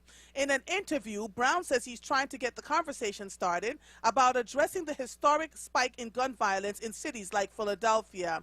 Visiting prisons, talking to lifers, talking to people who were convicted of attempted murders and things of that nature, and then talking to police captains and lieutenants and different law enforcement agencies and getting the facts. The facts came back that there is a small percentage of repeat offenders committing the same violent crimes, said Brown. The West Philadelphia rep says he knows that Governor Tom Wolf, a Democrat with a long history of opposition to mandatory minimum sentences, isn't signing a mandatory minimum, so in reality it will never become law. The bill, though, has caught the attention of many in the legislature. In a press conference on Monday, criminal justice reform advocates, with whom the legislature's Democratic caucuses, and in particular the Philadelphia delegation, are increasingly aligned, called the effort confounding and counterproductive. It is a high threshold here, but this may be the worst criminal justice bill we have ever seen, says Elizabeth Randolph, legislative director for Pennsylvania's chapter of the American Civil Liberties Union. We've seen a lot of bad bills. This one is astonishingly and terrifyingly awful. Philadelphia District Attorney Larry Krasner, City Council member Kendra Brooks, and Molly Gill of the group Families Against Mandatory Minimums were among the speakers. The legislation is an absolute outrage, Krasner said. There is not one Philadelphia legislature who should support this without paying the price of being voted out of office. Diggity dang. Let me read that again. The legislation is an absolute outrage, Krasner said. There is not one Philadelphia legislature who should support this without paying the price of being voted out of office. Brown's bill is sprawling. It would specifically affect people who have, within the last 5 years, been convicted of a felony that resulted in a ruling that they should no longer have possession of a firearm. My Lord, my Lord, my Lord. They're coming for him. So, this is interesting. I'm going to take a quick break. Oh, Jesus. Lord have mercy. All right. You are listening to The Source, 96.1 FM, 900 AM, streaming live on WURDradio.com. Follow us on all social media platforms at onWURD. 215-634-8065 is the number to call in. We will be right back after these messages. Hey, Philly. Unless you're planning on enjoying summer vibes in the same sweatpants you wore for the past year, it's time to change things up. That's right, that Philly summer feeling is almost here. The city is ready, and so are all the shops, restaurants, and museums you've been missing. Get vaxxed, get dressed, and get back to all the things you love about Philadelphia. Go to ReadySetPhilly.com today to plan your triumphant return. Family Therapy Vignette Moments with Dr. Lucille Ijoy. Father's Day month during these pandemic times. We asked certain questions of the mothers when it was their month. So men, it's Father's Day month, and we celebrate you. Here are your questions. What do you call your father? Pop, Dad, Poppy, my favorite dude, Dad, Daddy, Dada, Daddy-o. Well, now, did you hear them? I'll say it again. We asked you certain questions of the mothers, you know, when the mothers had their month. So, men, it's your month now. It's Father's Day month, the whole month. And we celebrate you. Here are your questions. We want to know what you call your father. Here we go with the names. Pop, Dad, Poppy, my favorite dude, Dad, Daddy, Dada, Daddy-o. Oh, yes. What do you call your dad? You're listening to The Source with Andrea Lawful Sanders on WURD Radio. Streaming live on WURDradio.com and the WURD Radio app. Welcome back to The Source. It brings me great pleasure now to introduce to you, to some, and to realign you for others, Arun Prabhakaran, who is the Executive Vice President of Urban Affairs Coalition, where he oversees all of the $46 million of the organization's operations. Most recently, he entered the Philadelphia District Attorney's Office to serve as Chief of Staff to Philadelphia District Attorney Larry Krasner in January of 2018, following a historic election in 2017 that saw a record high turnout for Philadelphia District Attorney. That's not what we want to talk about today, though. I literally called him when I saw this. Exclusive.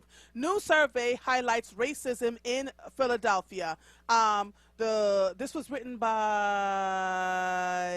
Ayanna Jones of the Tribune, June 12, 2021. And there's going to be a conversation that happens tomorrow night that I want to talk about. The Ending Racism Partnership is slated to publicly release on Wednesday the results of its regional survey that highlighted the presence of racism in Philadelphia. The project leaders gave the Philadelphia Tribune a first look. Co-convened by the Urban Affairs Coalition and Independence Blue Cross, the partnership is a citywide participatory collaboration of Philadelphia residents, leaders, and influencers from community, business, government, and philanthropy to end racial injustice and economic inequality. Arun, I love pronouncing your name with that roll with my R. Arun. Good afternoon, sir. How are you? I'm good. It's always lovely to hear a Caribbean person speak my name. It is what it is. We just love rolling our R's. So listen, tell us exactly what is happening here tomorrow. Why did you convene this this panel, and where did you get all the data from? You know, why? Yeah, so what we're doing is we're having a free virtual event, and it's being hosted by the Ending Racism Partnership, which you described very well. And it's called A Blueprint to End Racism, Health Equity. It's going to take place from noon to 1:30 via Zoom, and people can register to participate via Zoom at endingracismpartnership.org. And slots are filling up. We have 500 slots, and last count we were at 441. So listeners, please jump in there and get your registration today. This is the second event in a series of events that we're using to address our regional discussion around racism. And for us, it also is an opportunity to really talk about what is a timely topic around health equity. All of us are coming out of this pandemic and seeing how it affects all of our society, including those who are at the greatest risk for disproportionate effects, people of color, Black folks.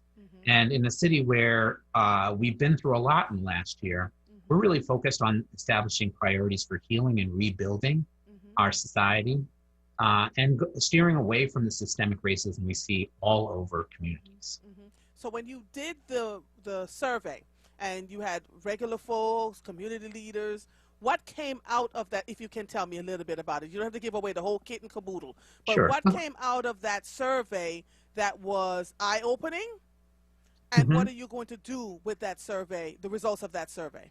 So just to give you some edges on that survey, over 3,100 residents provided their own firsthand accounts of their perceptions of racism and the impact on their lives. And so that in tomorrow's event will be what we talk about in the first panel is this regional sentiment survey. And so in terms of the survey itself, I think it's a question that what we saw is that there is a hunger and a thirst for more honest public discourse about racism in the city, right? The second thing that we really noticed is that people are very acutely aware of the need for a policy change and a reform agenda in the city in every facet of life where racism exists. Most potently, it was spoken to around the questions of criminal justice reform, education, and housing.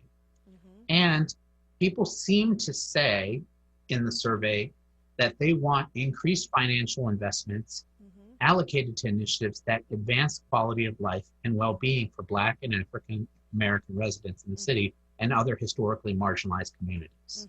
So these questions seem to be at the forefront of people's minds, but the question is, how do you get people there? And so that's why we're really talking about health equity. The question of health equity is one where there's already a fair, the healthcare system is enormous in this country. And with the health equity companies, we aren't spending a lot of time, quote unquote, proving that racism exists, right? Because they have the data that shows the disparate effects on communities of color in terms of health. They are insurers. They see the higher rates of certain diseases that communities of color have. They see the impact it has, that poverty has on mental health and well-being.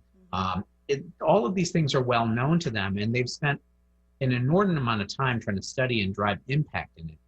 And so they're ready to take action in ways that, I had a bird's eye view into the criminal justice system and how it is to try to reform that kind of system. As you know, I was featured in the 8-part PBS series that just aired nationally, Right. Philly DA. I haven't seen you yet. I'm watching it slowly but surely. Yes. I'm an episode. My mother has the whole list of where I am by timestamp, but I'll let you know.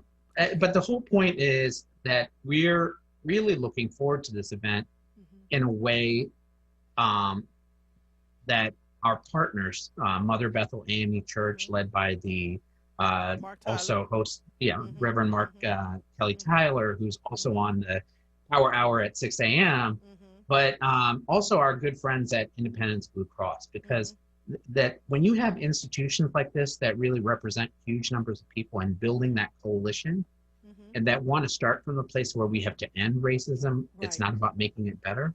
You can make it change in a way that we haven't seen. So here's my question, because I have seen this kind of study. Because I have worked in the diversity, equity, and inclusion space for over almost 3 decades now, I understand how valuable this data is. My concern is, what do we do with the data? And who do we allocate the resources and the expertise to handle the things that are going on around us? Am I making sense? For instance, in health equity, we've been talking about the fact that people of color are misunderstood, not listened to, et cetera, and we talk about the fact that there needs to be more training, more education of the physicians and the nurses that are going to be in front of them, right? Where does that go? Where does the resources for that go, and who are we using to do the training? Because if the faces that are training them looks like the faces that are getting the training, you see where I'm going with this? I do. How are we being impacted properly by this racism data that was pushed out here? Well, that's why we have a really robust steering committee of nearly 30 people. And the goal of that is to start to build tables that are, let's use a euphemism, right? They say where companies, and UAC has a long history of doing this kind of work, where companies come to the table and they hang their logos up, right? They really are trying to solve a problem. And I think that kind of approach that we've used with the banking sector to try to improve economic and community development, that kind of approach that we've used with the construction industry and to ensure that minority inclusion, women-owned businesses, disabled-owned business get a fair shake in the city, has proved very effective and has given us tangible results over time. So really the coalition, building this coalition, the willing who are ready to go, and to make it possible to not only provide or attract attention to these questions, to resource the strategies, to really participate in a way that's an accountability table where they help each other get better at ending racism in their respective workforces and the communities that they impact. And then through that, really devising a citywide systemic response to racism and racial inequalities in the city. Until we do that, we're going to have a really hard time if everybody who has an initiative wants to go it on their own. And that's not to take any energy or initiative. We need a lot of people doing it. But there has to be a way for everybody to say, I'm working in these 4 blocks of Nicetown. And this is what I'm doing. What can you do to help me there? And what can I do to help you wherever you're doing what you're doing? Right. There you go. I just don't want the people who are actually doing the work and understand what needs to happen to create movement in a positive way. I don't want those people to be left out in the cold, So you're inviting people to join this thing tomorrow from noon to 1:30. They have to go to, you gave me the website. Hold on. It's www. EndingRacismPartnership.org, right? Got it. Is there a phone number where they can call? Because on this radio station, we don't always have people that have access to the internet. I understand, but this event is being it will be streamed live over the internet. So in terms of a call-in, we don't have a call-in for tomorrow, but I do understand the question. And as soon as we're fully out of this pandemic, we'll start doing events where people can attend in person. People can attend, okay. And so what can the average person hope to gain from this event tomorrow? So tomorrow we have a pretty robust panel, and I think that first is we have the acting health commissioner for the city of Philadelphia, Dr. Cheryl Begold. We have Dr. Denise Johnson, who is the physician general for the Commonwealth of Pennsylvania, as well as the chief medical officer, Dr. Tony Reed from Temple Health, and the chief medical officer from Independence Blue Cross, Dr. Richard Snyder. And they're going to be talking about, in the second panel, they're going to be talking about the work being done in the region to address health equity in healthcare and what we need to do to further health and equity in our system, in our health systems, community, and society. The first panel will be hosted by Sojourner Hebe, who's the Health Equity Fellow at WHYY's program, The Pulse. And what you'll see is we'll be talking about the data that we have and what we can do with it. So I will give you a sense of it too, is that Pew also released last week their 10 years of perceptions of race amongst Black Philadelphians, noting that their views have changed in light of the events of the last year and the Black Lives Matter movement and George Floyd and the pandemic. Similarly, we only did our survey after all of these things have happened, and I'll give you a snippet, right? So what we found was that when you looked at racism, especially amongst people of color, it's a lived experience and a witnessed experience. And most people of color in any category will have firsthand experience dealing with it. For many whites, it's a witnessed experience. They see it happening. And they aren't directly and personally impacted, but they see it happening, right?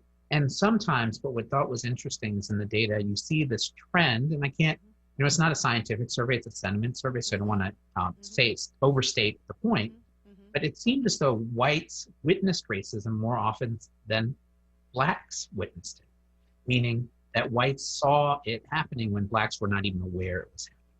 Oh, wait a minute. Stop right there. Wait. We're going to take a break. Let me take a break because I really want to address that.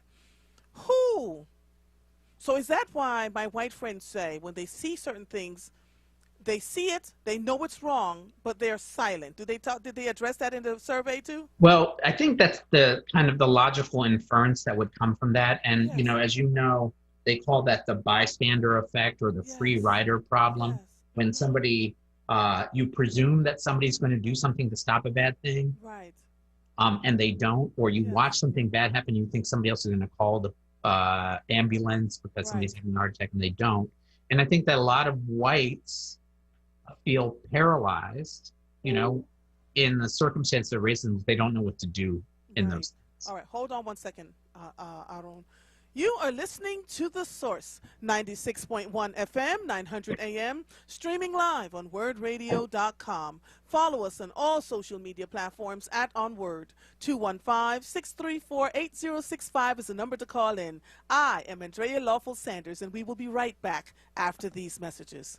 This Word Wellness Vignette is brought to you by Keystone First.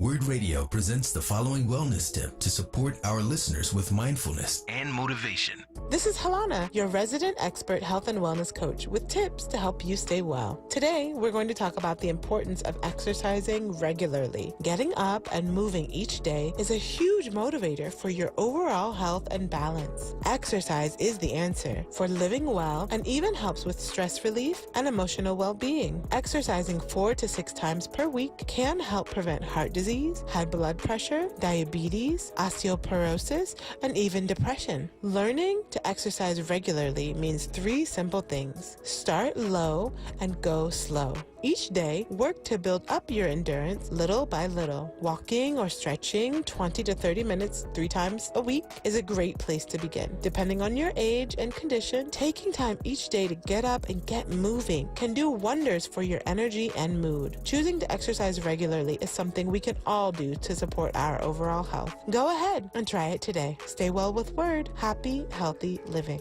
Stay well with WURD. Connect with us at WURDradio.com. This WURD Wellness Vignette was brought to you by Keystone First. For more information, visit KeystoneFirstPA.com. Join WURD Radio Saturday, June 19th from 9 a.m. till 11 a.m. as we celebrate Juneteenth, Freedom Day, live at 52nd and Haverford in front of Spectrum Health. WURD Radio will kick off the 2021 Juneteenth celebration, hosting the live broadcast and the launch of the official Juneteenth March to Malcolm X Park. 2021 has shined with the reemergence of community support and public observance that helped this landmark event's legacy grow brighter than ever. As we pay tribute to Black Lives Lost and honor Black voices being heard, we invite you to join WURD Radio host Michael Cord on Saturday, June 19th from 9 a.m. till 11 a.m. at 5200 Haverford Avenue. And if you haven't started or renewed your WURD membership, you can sign up on site for the discounted early bird rate of just $75. This broadcast is being brought to you by AARP, Comcast, Keystone First, PICO, the Pennsylvania Lottery, Spectrum Health, Ready Set Philly, Brown's Family ShopRite, and Bank of America. Financial literacy on WURD is brought to you by WSFS Bank. When you bank with WSFS, your money stays right here, helping the communities where you live and work. WSFS Bank. We stand for service. This is WURD Radio, 96.1 FM and 900 AM WURD Philadelphia. Independent Black Media. You're listening to The Source with Andrea Lawful Sanders on WURD Radio. Streaming live on WURDradio.com and the WURD Radio app. Welcome back to The Source. If you're just joining us, I have on the line with me Arun Prabhakaran. I'm sorry. I'm going to keep rolling the R's because I love it. And we're talking about the Ending Racism partnership that they're going to be discussing tomorrow from a survey that they did in conjunction with the Urban Affairs Coalition, Independence Blue Cross, and a few others, where they talk to people around the community leaders, etc. And Arun, I was just getting ready to let him go. And he said something that made me take a pause for the cause. He says white people witness racism more than black people. Is that what you said? Well, that's what it looks like from the data, is that they respond. The respondents at a higher rate, whites responded at a higher rate of witnessing racism than black people did. And that was, and there was a fair amount. I mean, you think about it, there's 3,100 people who filled out a survey. Many surveys only have about 1,000 or less. Right. So this is a lot. This is a big cross section of our city. Right. So it's an interesting phenomenon. Did any of the respondents discuss how do they think they could be a part of the solution, or were they just telling you what they're witnessing and seeing out there? Well, what we know is that we asked a very specific set of questions that we designed around a combination of questions that were open-ended and closed-ended. So the second release of the survey will go into the questions around what the open-ended component will say. And so we're still working on that because I think that those stories are a little bit harder to compare. Yes. The open-ended ones, but I would be interested to see, once we've done that, what are some of the additional findings we can share at a later. We've done our own unofficial surveying at my dinner table on Sundays before COVID hit. And what we kept finding, what I heard from my white friends was this, like, look, I can put up a Black Lives Matter sign on my lawn, but I don't know what else to do beyond that. And when I open my mouth and I try to support and help, I always stick my foot in my mouth because I'm offended in some way. And black folks at the dinner table are saying, well, look, we're tired of trying to tell you, this is not our lift. We're not doing this. We're exhausted, we're traumatized. And so I'm wondering what can happen to come to the table in terms of policy right? That when we're creating policy that's going to impact large swaths of any organization, that we have people representation from different walks of life, right, at the table to have those policy changes. Because when we only see things in one way, what we're going to get is a policy that's impacting large swaths of people that are just like, well, who came up with this? You understand what I'm saying? So if we want to impact racism in this city, particularly, I wonder if that's a part of the discussion that you're getting ready to have. Well, I think there's four, or perhaps people will look at this in a number of different ways. I'll say for ease, there's the individual experience of racism and trying to address it in one individual's life, regardless of what your race is, trying to, if a white person is challenging racism within their own community, a Black person challenging racism more generally in their lived experience. There's also the cultural aspect of racism, of what's on TV and the media, and those outlets that we listen to, whether we realize or not the ideas that we're absorbing. Then there's the aspects of it that are ensconced in your company's policies, your HR practices, all of those things. And then there's the laws and this kind of what they call the superstructure of society, right? Like the laws, the policies, the elected officials, and what they're saying, and how these things all play out.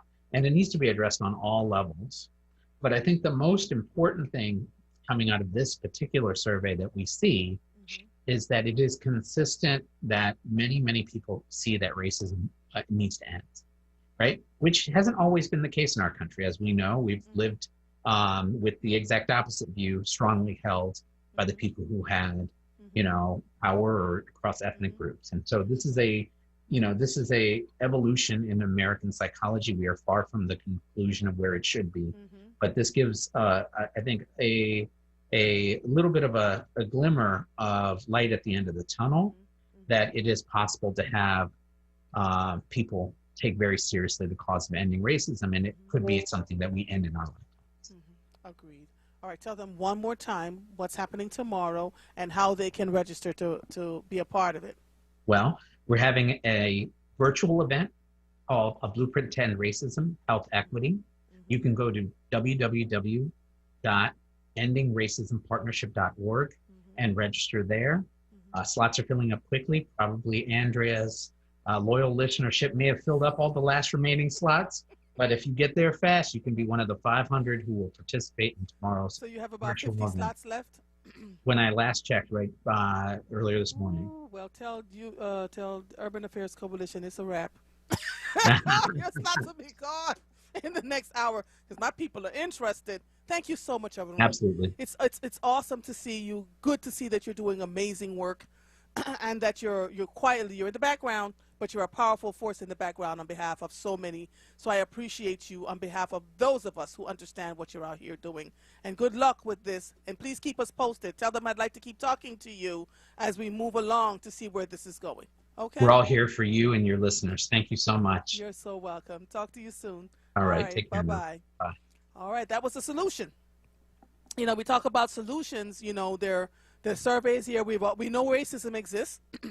But we have to reach across the board. And this is why I say all the time to all of you, we're fussing and we're fighting. We don't want to deal with this one. We don't want to deal with that one. But how do we come to a working solution if we're not sitting at the table coherently and intelligently and without the constant emotion about how do we make this work? I tell my husband this all the time when I talk to him, because sometimes I get so frustrated. I can take a deep breath, because I wasn't raised under this system. And so I understand what I can have. Thank you, Michael. I understand what is very possible.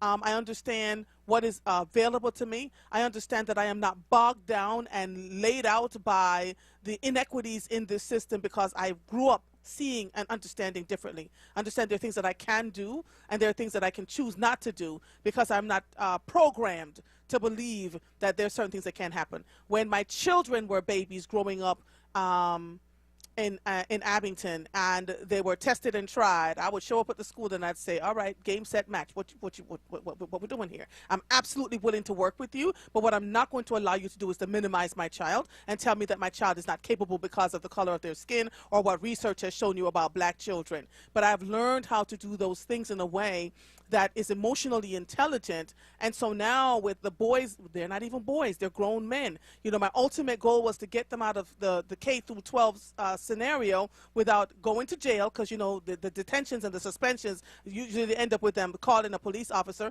So both of them graduated without having a suspension or a detention, and that meant my being diligent and staying in their necks with the help of their father to make sure that they were okay. They both went off to college, both graduated, both are living in different parts of the country right now, because one of the things that I told them was this: follow your bliss. Stay on this side of the law, follow your bliss, and understand that this country is not going to be fair to you. I also taught them everything I know about my history growing up in Jamaica, and gave them all the history that I knew growing up here, for them growing up as American citizens here in America. And so then I had to go and learn everything that I was about to teach them.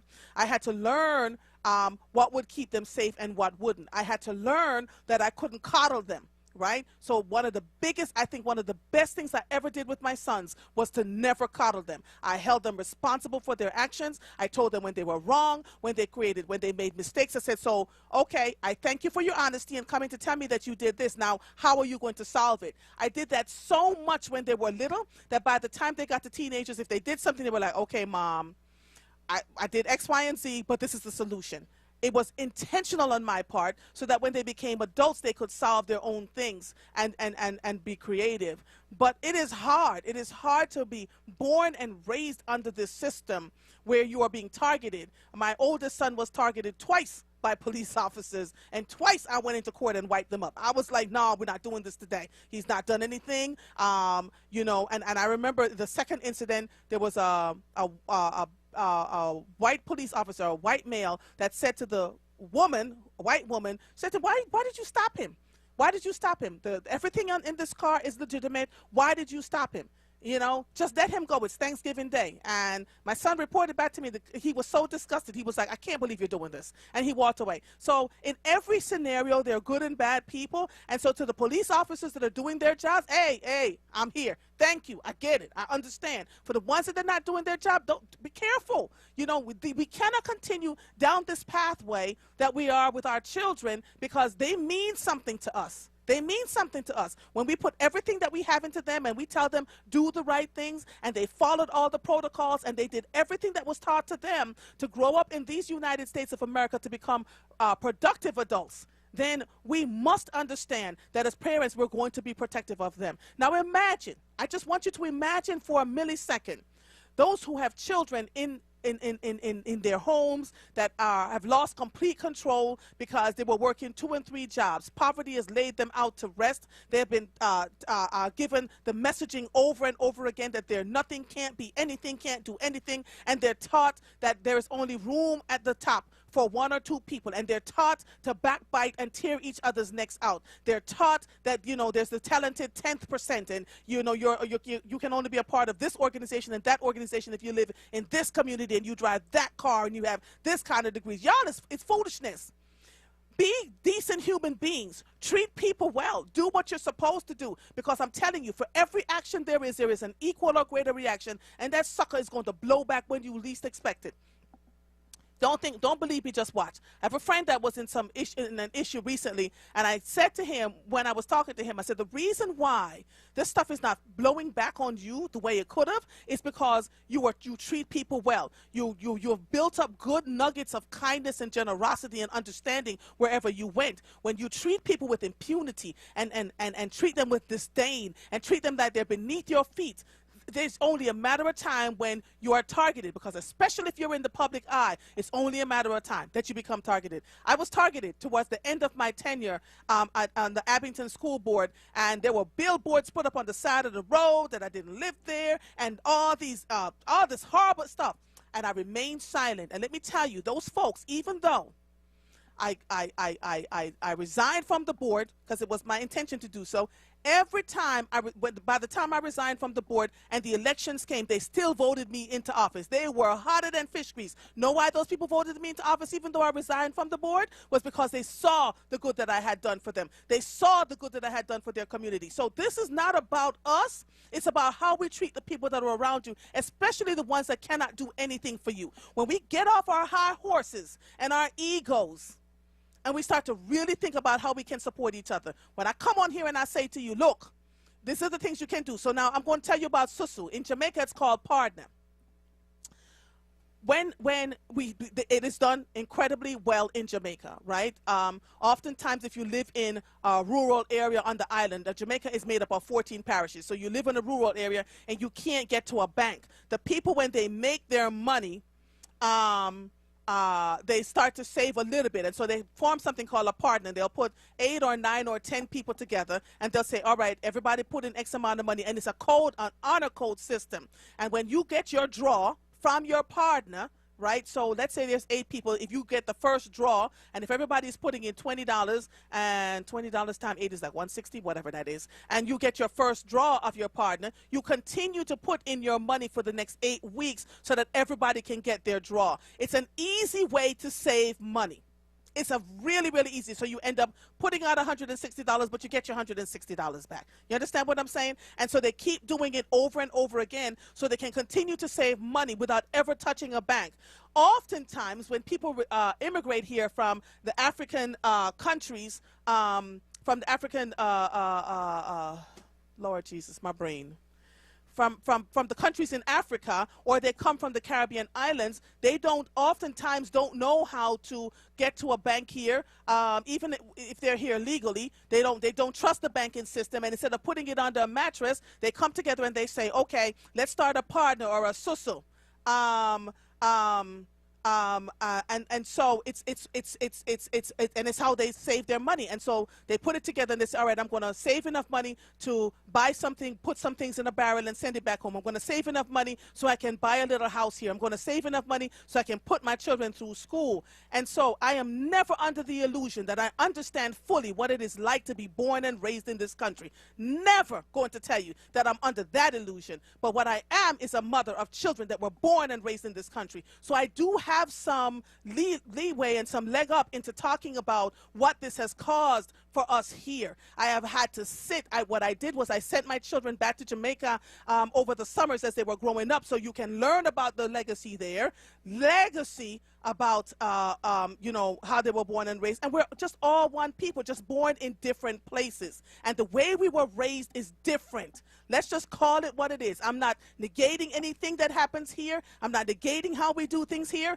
But the way I was raised in Jamaica was different because things were a little easier for me. Everybody looked like me.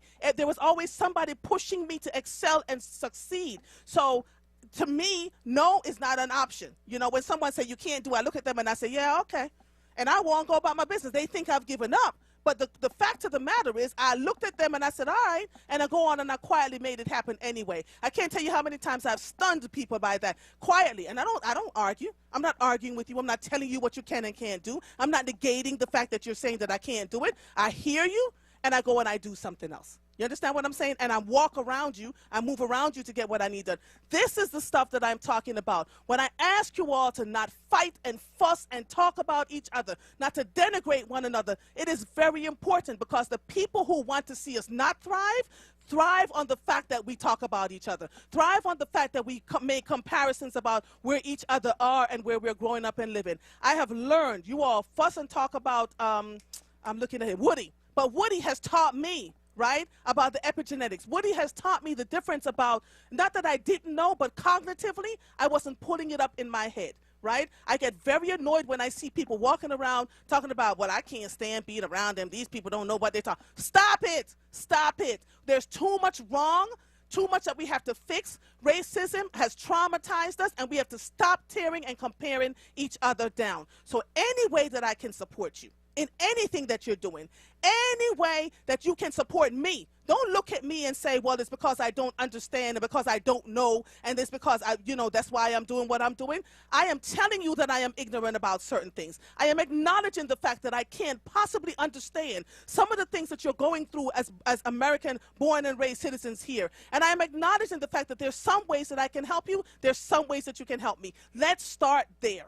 Let's stop with the, ripping each other apart and trying to, make one feel better about the other person. We all have issues. I am a part of a conversation with Nadira Branch about immigrants and African Americans, and I've been very transparent and open about what I know, what I don't know. This is what we need to do, y'all. Can we cut the foolishness? Can we stop denigrating each other and ripping each other apart? When I walk into the street and I see your children, they're my children. When I see you in the street, you're my brother and sister. You're not somebody born and raised in America and I'm born and raised somewhere else. You're my brother and sister. You are. That's how I see you. So when you see me and I get excited about seeing you, that is an authentic thing because I understand. I watch my husband cry sometimes when he will come home from work, the way he was treated. I watch my brothers and sisters who have just been tortured in many ways, who have gotten degree on top of degree on top of degree. And they walk in with all the knowledge on their foreheads, knowing what they know, and they walk into a room and they're belittled and denigrated without a second thought. I watch people who never got a college degree but are really smart about what goes on in life and understands what goes on in their communities, who are denigrated and separated without a thought. We have to stop letting folks separate and divide us. Do you hear what I'm saying to you? So anything we can learn from each other. If you don't get anything else out of this diggity dang radio show until my mic goes silent, if you get nothing else from me, it's this: learn from one another, take care of each other, figure out how we can support one another. Where someone is weak and you are strong, lift them up. If you can offer good advice, give the good advice. You hear what I'm saying to you? It's too much. It is too much. And we have to stop letting people separate us and telling us, well, you're from here and you're from there. I give you my cultural norms because that's what I grew up with. It's not to compare or to make you feel different about what your cultural norms are. I am learning.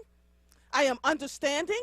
I am standing in the gap for you when I talk to Jamaicans who don't understand what it is like to be black here in America. Because being black in other parts of the world is incredibly different from being black here in America. It is designed to set up to make you all struggle and suffer and fail and tear each other down. So when I hear people from other Caribbean islands talking badly about blacks who were born and raised here, I shut them down. I shut them down. We all have a space in here. We all do. And I didn't even intend to have this kind of conversation today, but it is on my heart, and we have to talk about it. And that's why everybody gets an opportunity to talk. That's why I love upon Michael and Brianna. I don't take it for granted that they have a job and that they're the content producer or that producer. I love up on them. I tell them that I appreciate them every single time I have a moment. I hug them when I can. This is what it is.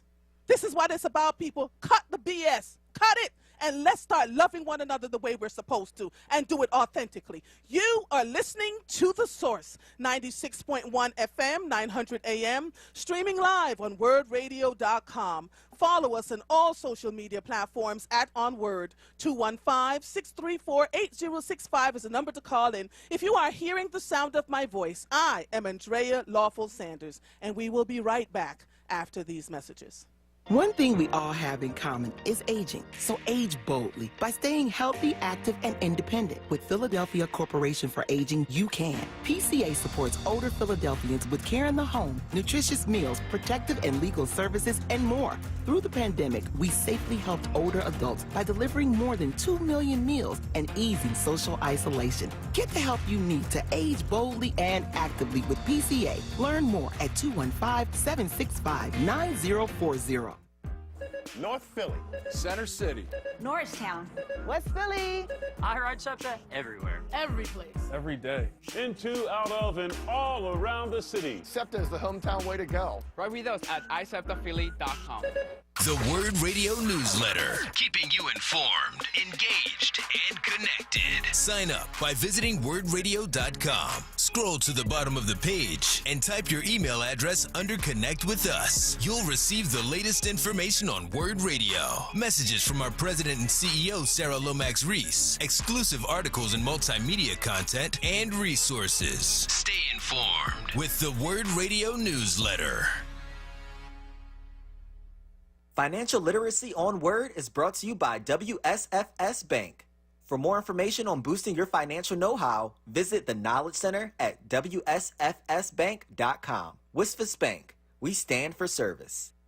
You're listening to The Source with Andrea Lawful Sanders on WURD Radio. Streaming live on WURDRadio.com and the WURD Radio app. Welcome back to The Source. Are you looking for a job? WURD has got you covered.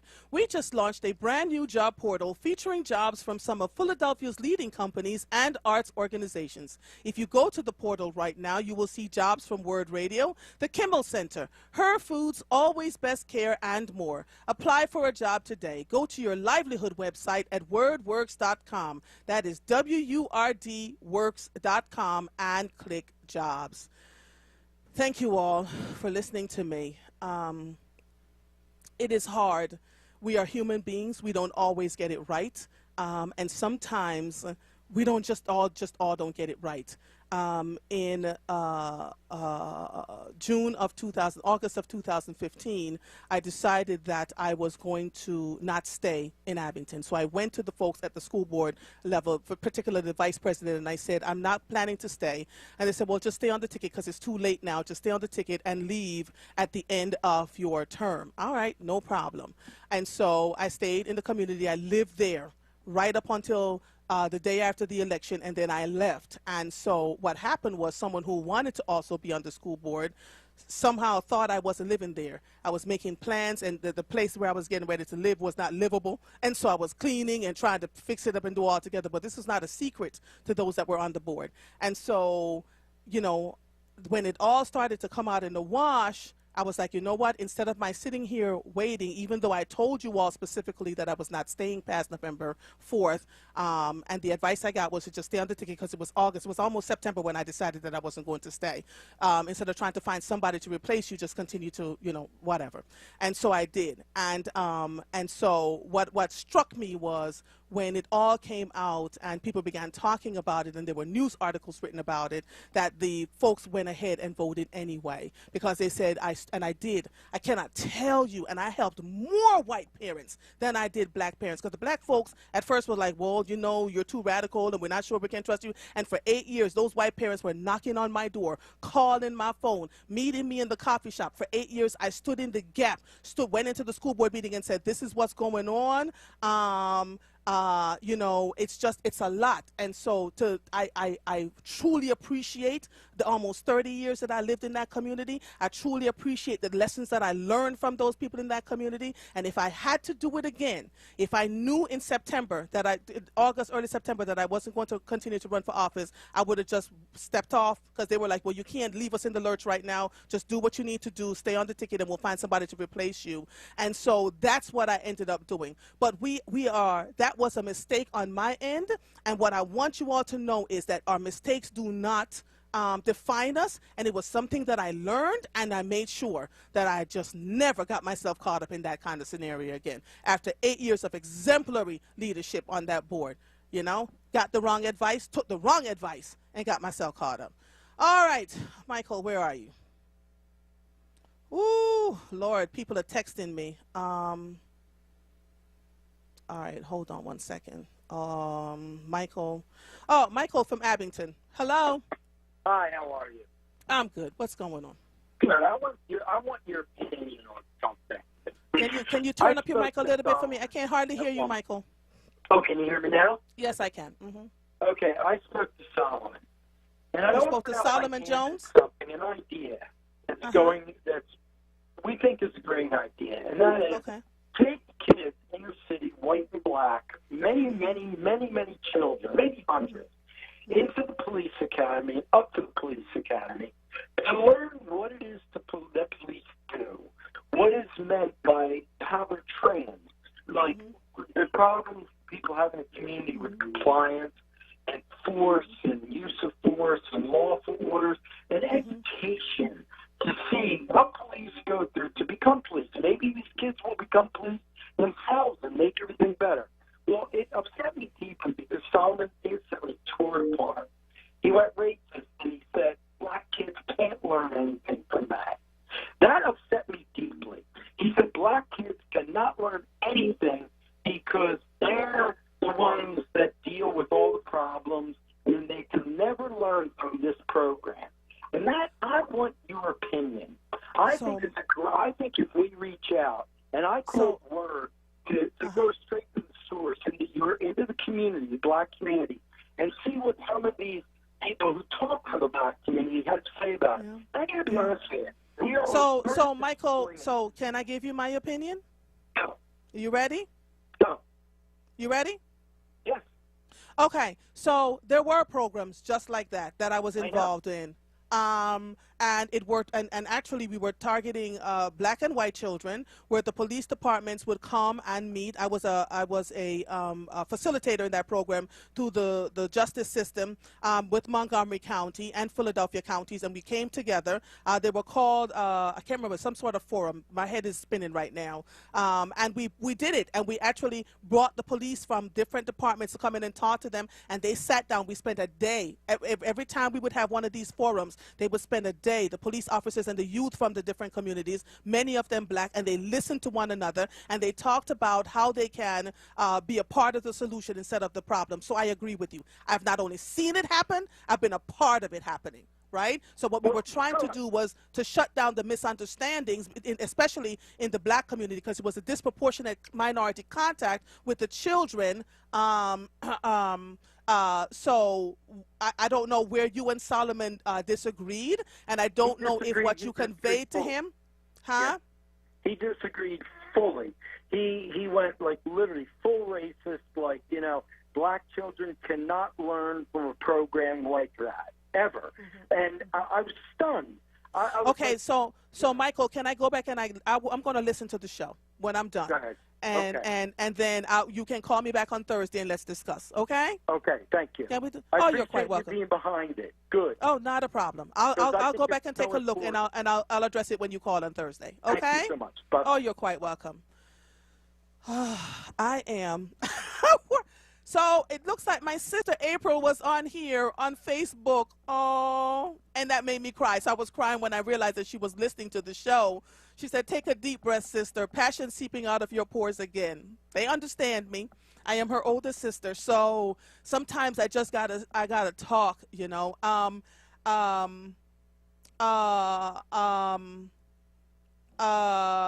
So Lord Jesus. Again, you know, we talk about finding the solutions and not just looking at the problems. I have to tell you, when we did it in Montgomery County, because the Justice Department was taking a look at how black children were disproportionately being contacted by police and being touched by police. I remember Chief Bill Kelly in Abington was a part of that, forefront of that stuff, and I'm telling you, we really worked on it. And this is the thing, either you're sitting at the table or you're at the meal. Right? And so I was able to put my voice in the bit, kicking. I remember when I finally left Abington, they were like, "Oh my God, what are we going to do now?" Because I was kicking down doors. But there are plenty of people that can step up in the gap and kick down those doors and ask the questions that are needed to be asked, you know? So we have a lot to do. Michael is my 3:30 guest on, and I want to thank you all for, you know, really listening to me. As I talked about this stuff. I just really want us to be better with each other. Brianna, I don't see my 3:30. What in the world? I don't know what happened to my... Uh-oh. Oh, I got it. Okay, I see it. Okay, Michael, let's see. My guest is on the phone. Okay, Dr. Aviva Ram, MD, Aviva Ram. Is a Yale School of Medicine trained board-certified family physician with a specialty in women's health and obstetrics, a midwife, herbalist, and a mom of 3 daughters.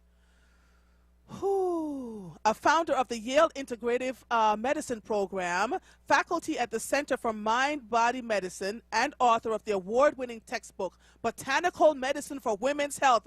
What? She lives and practices medicine in Massachusetts. All right. Good afternoon. Hi, Andrea. Thank you for having me on your show. I'm excited to talk with you. Oh, Dr. Aviva, I'm excited to talk to you because I grew up where we were taught to use botanical medicine for our health. So talk to me a little bit about hormone intelligence and the complete guide to calming hormone chaos. Lord, I can't wait to talk to you. I am hormonal. I hear you. I'm there too.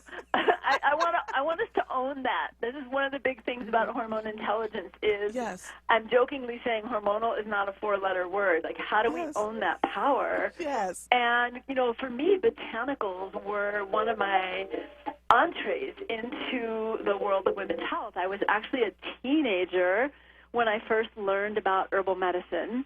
And that world of herbal medicine got me into understanding women's history. It got me into understanding health politics and led me to wanting to help women in another way. And it doesn't mean I throw the baby out with the bathwater. Sometimes pharmaceuticals are important, but there are so many other ways to take care of ourselves, as it sounds like you grew up knowing. And you know what? When I was in my 20s as a young herbalist midwife, I visited my grandmother, and my great-uncle was there, and my grandmother's brother, and he said to me, "You don't do those herbal concoctions like Nanny did." And I said, "Nanny? That was my great-grandmother." He said, "Yeah, she used to take us out up into the country and have us pick herbs." And I was like, "What?" So sometimes these things are in our lineage. Well, they're all, like, if we all go back far enough, they're all in our lineage, but it was taken away from us. So you're in your book, Hormone Intelligence, you provide an accessible, achievable, I need this book, I hope my husband is listening, 6-week nutrition, I lifestyle. keep saying husbands need to read this book to get it. They'll never say, "Are you hormonal?" again. Yes. So you achievable 6-week nutrition, lifestyle, and natural medicine plan for optimizing hormone health, along with science-backed protocols for addressing women's everyday concern and also tackling hard-to-treat conditions in a balanced way. Where did your thought for this book come from? Because so many young girls are reaching puberty younger and younger, as you say here, at the age of 7. Yeah, I was surprised. Some years ago, I did a blog on puberty in young girls, thinking that it was just something I was concerned about. And I cannot tell you how many mothers I heard from. I mean, thousands. And this is really, when you say, what inspired me to write this book, it is truly my inbox. It is the women I hear from day after day. It is my social media, the women who, when I post something about, did you know this could help with that? It's the women who said, "Oh, I wish I knew about that 20 years ago," or the women who are like, "I needed to hear this today because my doctor's not listening to me, or I can't get answers for X, Y, Z."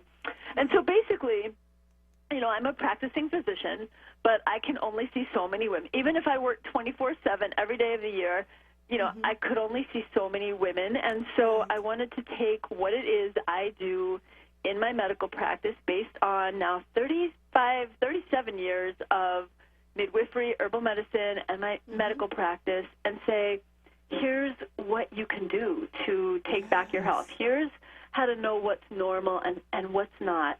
Here are simple things that you can do every day that really make a difference, whether it is simply maybe eating less dairy and red meat and eating more fiber and more plants, or it is changing out your suntan lotion to one that doesn't have phthalates and other chemicals that we know jack up our estrogen, and increase our risk of fibroids and endometrial cancer and so forth and so on.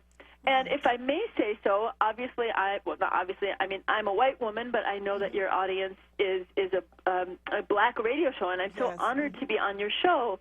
And I just want to say that some of these challenges that are faced by all women, first of all, black women are much more likely to get dismissed in the medical doctor's office, but also there are so many more pressures to use hair products and skin products that significantly increase black women's risks over all populations of breast cancer, endometrial cancer, fibroids, and hysterectomy. So, I really want this book to reach all audiences, and especially be in the hands of women who are often at highest risk of some of these social and medical injustices, but also ecological pressures to use certain products. Dr. Aviva, let me just share this with you. I hope that was okay to say. Oh, it was perfectly okay to say, because we've been having I do a hike every Sunday, and while I'm on that hike with the sisters and the one brother, who poor times, we went to tell him, close your ears, because we're talking about all kinds of hormonal things, what we're going through. And one of the sisters said to us, if you can't eat it, don't put it on your skin. Totally. Don't put it on your skin. So I literally went in and swept everything off my dresser, and I'm looking at it. Can I eat the ingredients that are inside of this thing? You know what? Because our skin is a large organ that absorbs. So we see the brand names and we're like, yeah, it's $400 a bottle, so let's just go ahead and buy it and put it on our skin because they're swearing it's going to do different things. And you're right. I have had many interviews with black women who are suffering with endometriosis, fibroids out of this world, and it's insane. And people are now texting me saying, can you give me her email? I need that book like yesterday. So give us the email and how they can find the book. And my husband texted and said, I'm listening. Oh, good. Hello, husband. I'm glad you're listening. We need the men to listen. We need them to understand, because one, the hormonal symptoms we experience, even the hormonal changes that are normal, they should never say, are you just hormonal? Especially when we speak our truth. And then they say, oh, are you on your period? I just like smack you up the head. No, we have to be heard and not dismiss ourselves. Really important. So I'm glad the men are listening. So how can people find the book? And if people want to talk to you, what's an email address or a phone number? Tell us, so please, there are a few ways to get the book. I'm going to give you a couple of links that I think are important. One is go to avivaram.com/book, because on that page, one, when you do get the book, there is a special place that you can load up your proof of purchase and get some really special gifts and bonuses. But also, I'm really about supporting independent bookstores. So, yes, you can get the book at Amazon. That's great. And, you know, sometimes there's a discount, so it makes it more affordable. You can get the book at Barnes & Noble. But there's also a bookstore that I'm supporting. I used to live in Atlanta. That's where I studied my midwifery. And there's a bookstore there that is the most diverse, oldest feminist bookstore, one of the oldest in the United States, but definitely the oldest in the Southeast. And anyone who lives in the Southeast knows that being a diverse feminist bookstore is not an easy thing. So they're called Charis Books, Charis, and they have signed copies of my book. They're the only place, and you can get that link over at avivaram.com/book. Or go to Bookshop. If you want to support an independent bookstore but don't have one in your community, Bookshop brokers to independent bookstores, and then they'll send it to you. I'm all about, you know, especially with COVID, they need our help. Yes, they do. And then you can follow me, it's just doctor, so dr.avivaram on Instagram, AvivaRamMD on Facebook. And once you're at that avivaram.com/book page where you get those extra gifts and et cetera, we're going to have book club this summer, so join me for book club. You're already in my website, so there's tons of free articles. If you can't get the book right now, you can't afford the book, there's tons of free articles that'll get you started. Wow, I love that you do that. Can you hold on 1 second for me? Let me take a quick break, and then we're going to come back. Thank you so much. I'm loving this conversation, by the way. I am too. I wish we had started at 3 o'clock instead of 3:30, because I really have so many questions for you. Yes, ma'am. Yes, ma'am. You are listening to The Source, 96.1 FM, 900 AM, streaming live on WURDradio.com. Follow us on all social media platforms at onWURD. 215-634-8065 is the number to call in. If you are hearing the sound of my voice, I am Andrea Lawful Sanders, and we will be right back after these messages. Hey, $2 bill here, a.k.a. the rare one. Problem is, I'm so rare, people just saved me.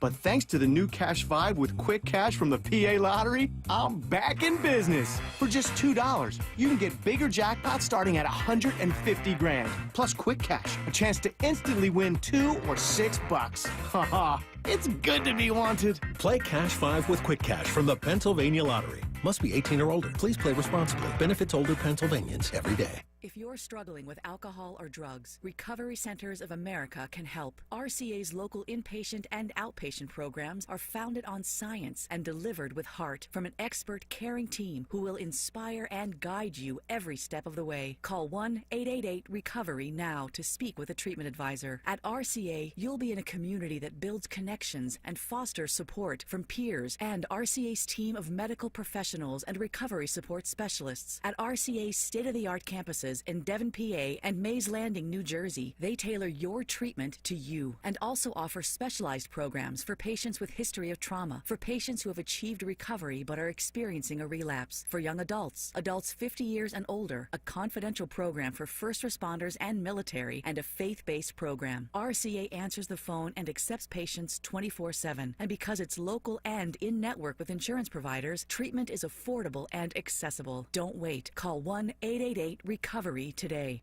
Wake up and text. Text and eat. Text and meet up with a friend you haven't seen in forever. Hi. Oh, hey. Text and complain that they're on their phone the whole time. Text and listen to them complain that you're on your phone the whole time. Text and whatever. But when you get behind the wheel, give your phone to a passenger. Put it in the glove box. Just don't text and drive. Visit StopTextsStopWrecks.org. A message from NHTSA and the Ad Council. You're listening to The Source with Andrea Lawful Sanders on WURD Radio. Streaming live on WURDRadio.com and the WURD Radio app. Welcome back to The Source. If you're just joining us, I have on the line Dr. Aviva Ram, who wrote a book called Hormone Intelligence, The Complete Guide to Calming Hormone Chaos and Restoring Your Body's Natural Blueprint for Well-Being. You can go to dravivaram.com and /book. So her name is spelled AVIVAROMM. Okay, AVIVAROMM. Dr. Ram, I'm saying this because people are asking where they can find the book. I need a copy of the book. People used to laugh, Dr. Ram, when I say, we picked leaves for this and picked leaves for that. When I go to visit my parents and I would be sleeping and I had a cough, my father would go outside and pick the leaf of life and start crushing things up. And I'm like, I don't want to drink that. Where did you grow up? Drink it.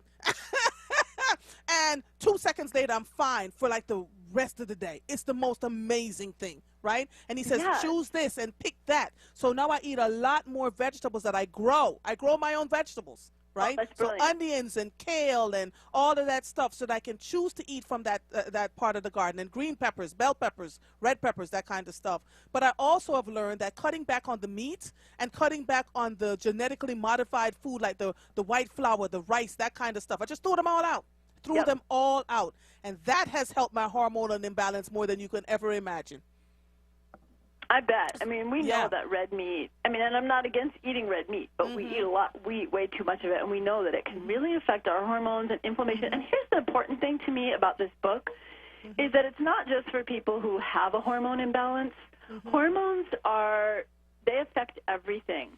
And so it's not just our estrogen and progesterone, but it's insulin, it's cortisol, it's these hormones that contribute to diabetes and obesity and heart disease and dementia. So all the things we do to bring our hormones in line to be healthier is healthy for our whole life.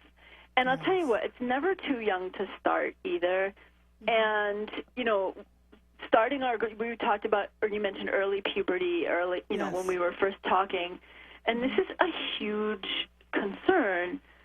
And we can start our girls even eating healthy when they're young. We don't want to stigmatize them about weight or shame them about food, but teaching them from the beginning is so critical for their health and their long-term well-being and how their hormones. It's like a pay-it-forward situation. So how your hormones are at any stage of your life sets the tone for your health at the next stage of our life.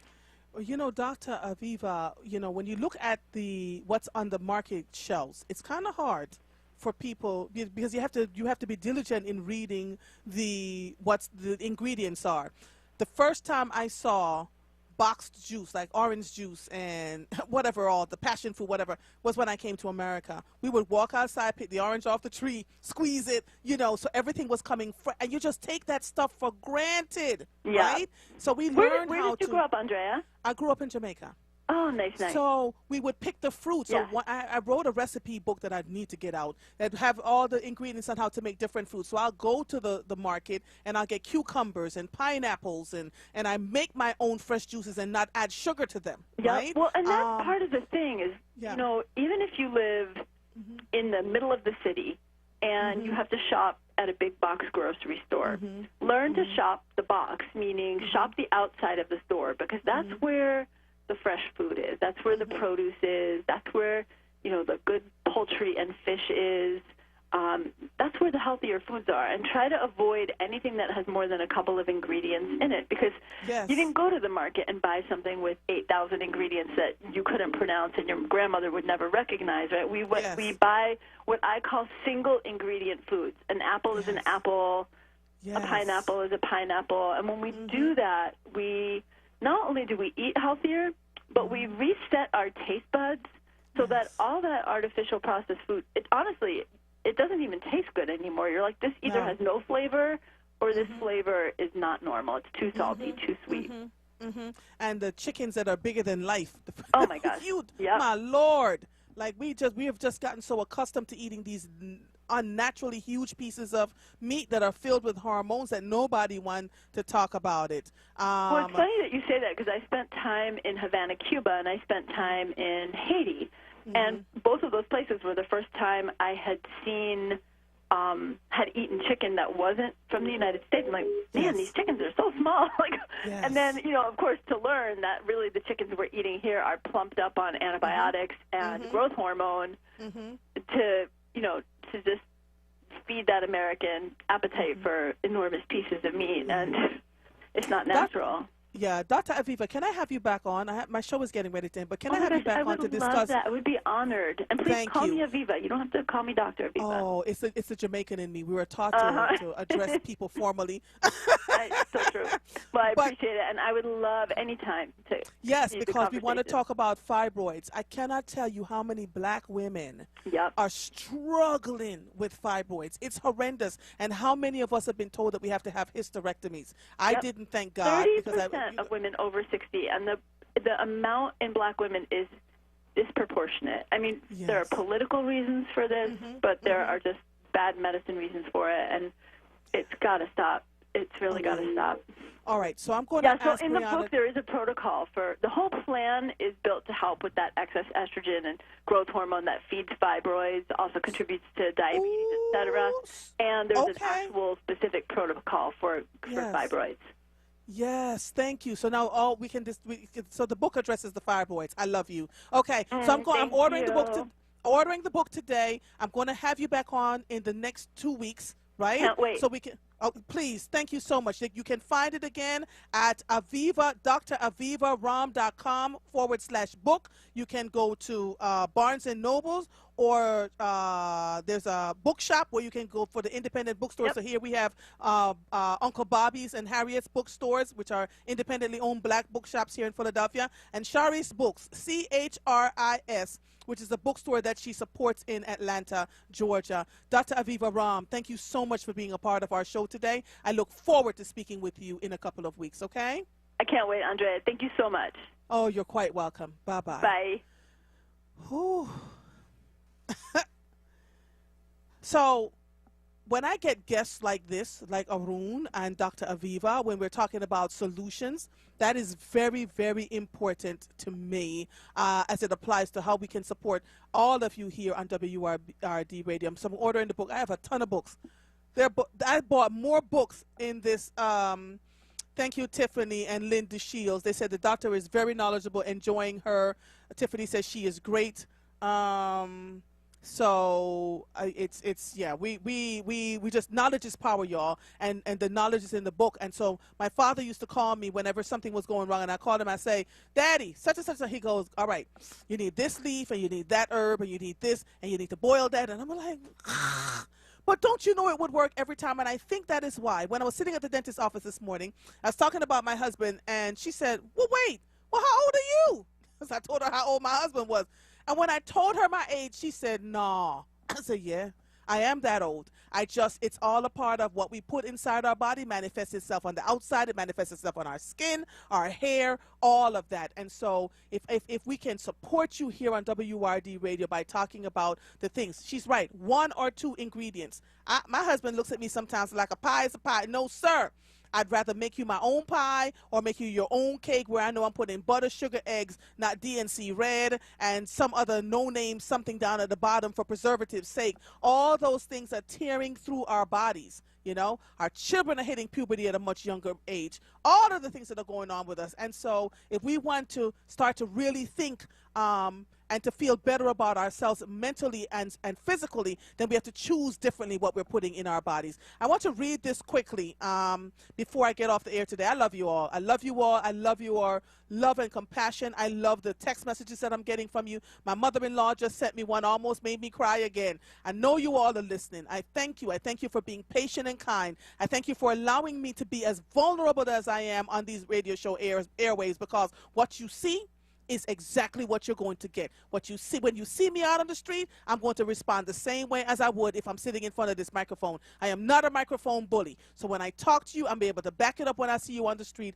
And the same way I treat you with kindness on the air is the same way I'm going to treat you with kindness when I see you out there. It makes all the difference in the world. Ooh, Malcolm White said, I've seen your cooking, mother. Always looks good. Yeah, I made some curry chicken last week. People still talking about it, honey. Curry chicken was seasoned for days. I did not say hours. I said days. And it was delicious. So I have a couple of minutes left, and I am going to, and I used to take it into the studios and feed Mike and them when I made certain things, but not there now. Krasner finds horrendous abuse of power among cops and prosecutors. Oh. Written by Katie Meyer today. In a scathing report released today, Philadelphia District Attorney Larry Krasner accused Philadelphia law enforcement officials of winning conviction in decades-old cases through unjust means. The report details evidence of police coercing confessions through abuse, fabricating confessions, planting evidence, and lying in court. It also says past city prosecutors covered for those abuses and sought excessively harsh penalties. Ooh. These accusations and many others came from Krasner's Conviction Integrity Unit, a previously defunct DA project that he relaunched after taking office in 2018. Part of a national trend towards re-examining old police work and prosecution. Since then, the unit has overturned 20 convictions due to the official misconduct. 19 were for murder, 1 was for rape, and all but 2 of the exonerees were black men. What the unit saw, Krasner wrote in his intro to the report, has taken our breath away. Combined, these men spent 384 years wrongfully imprisoned, he wrote. In 20 cases, prosecutors withheld evidence they were ethically and constitutionally required to disclose. In 15 cases, committed egregious misconduct. The report notes the CIU receives an enormous number of case submissions for review and prioritizes them based on the sentence the person has received and the severity of the alleged police misconduct involved. It specifically focuses on the exonerations of 5 men. Andrew Swanson, who was convicted of first-degree murder, sentenced to life without parole in connection to a 1988 robbery gone wrong at a drug house. Chester Holman III, who was sentenced to life without parole for second-degree murder in a 1991 shooting. Walter Ogod, who got first-degree murder conviction and death sentence for the 1988 killing of a 4-year-old. And Theophilus Wilson and Christopher Williams, both convicted of murdering 3 men in 1989 and sentenced to life without parole and death, respectively. In my article this week for the Philadelphia Sunday Sun, I wrote about this Juneteenth and tied in Jimmy Dennis, his story, and are we truly free as we think we are? Coming up next, this evening words with Nick Taliaferro. I am Andrea Lawful Sanders. I'll see you when I see you. Goodbye.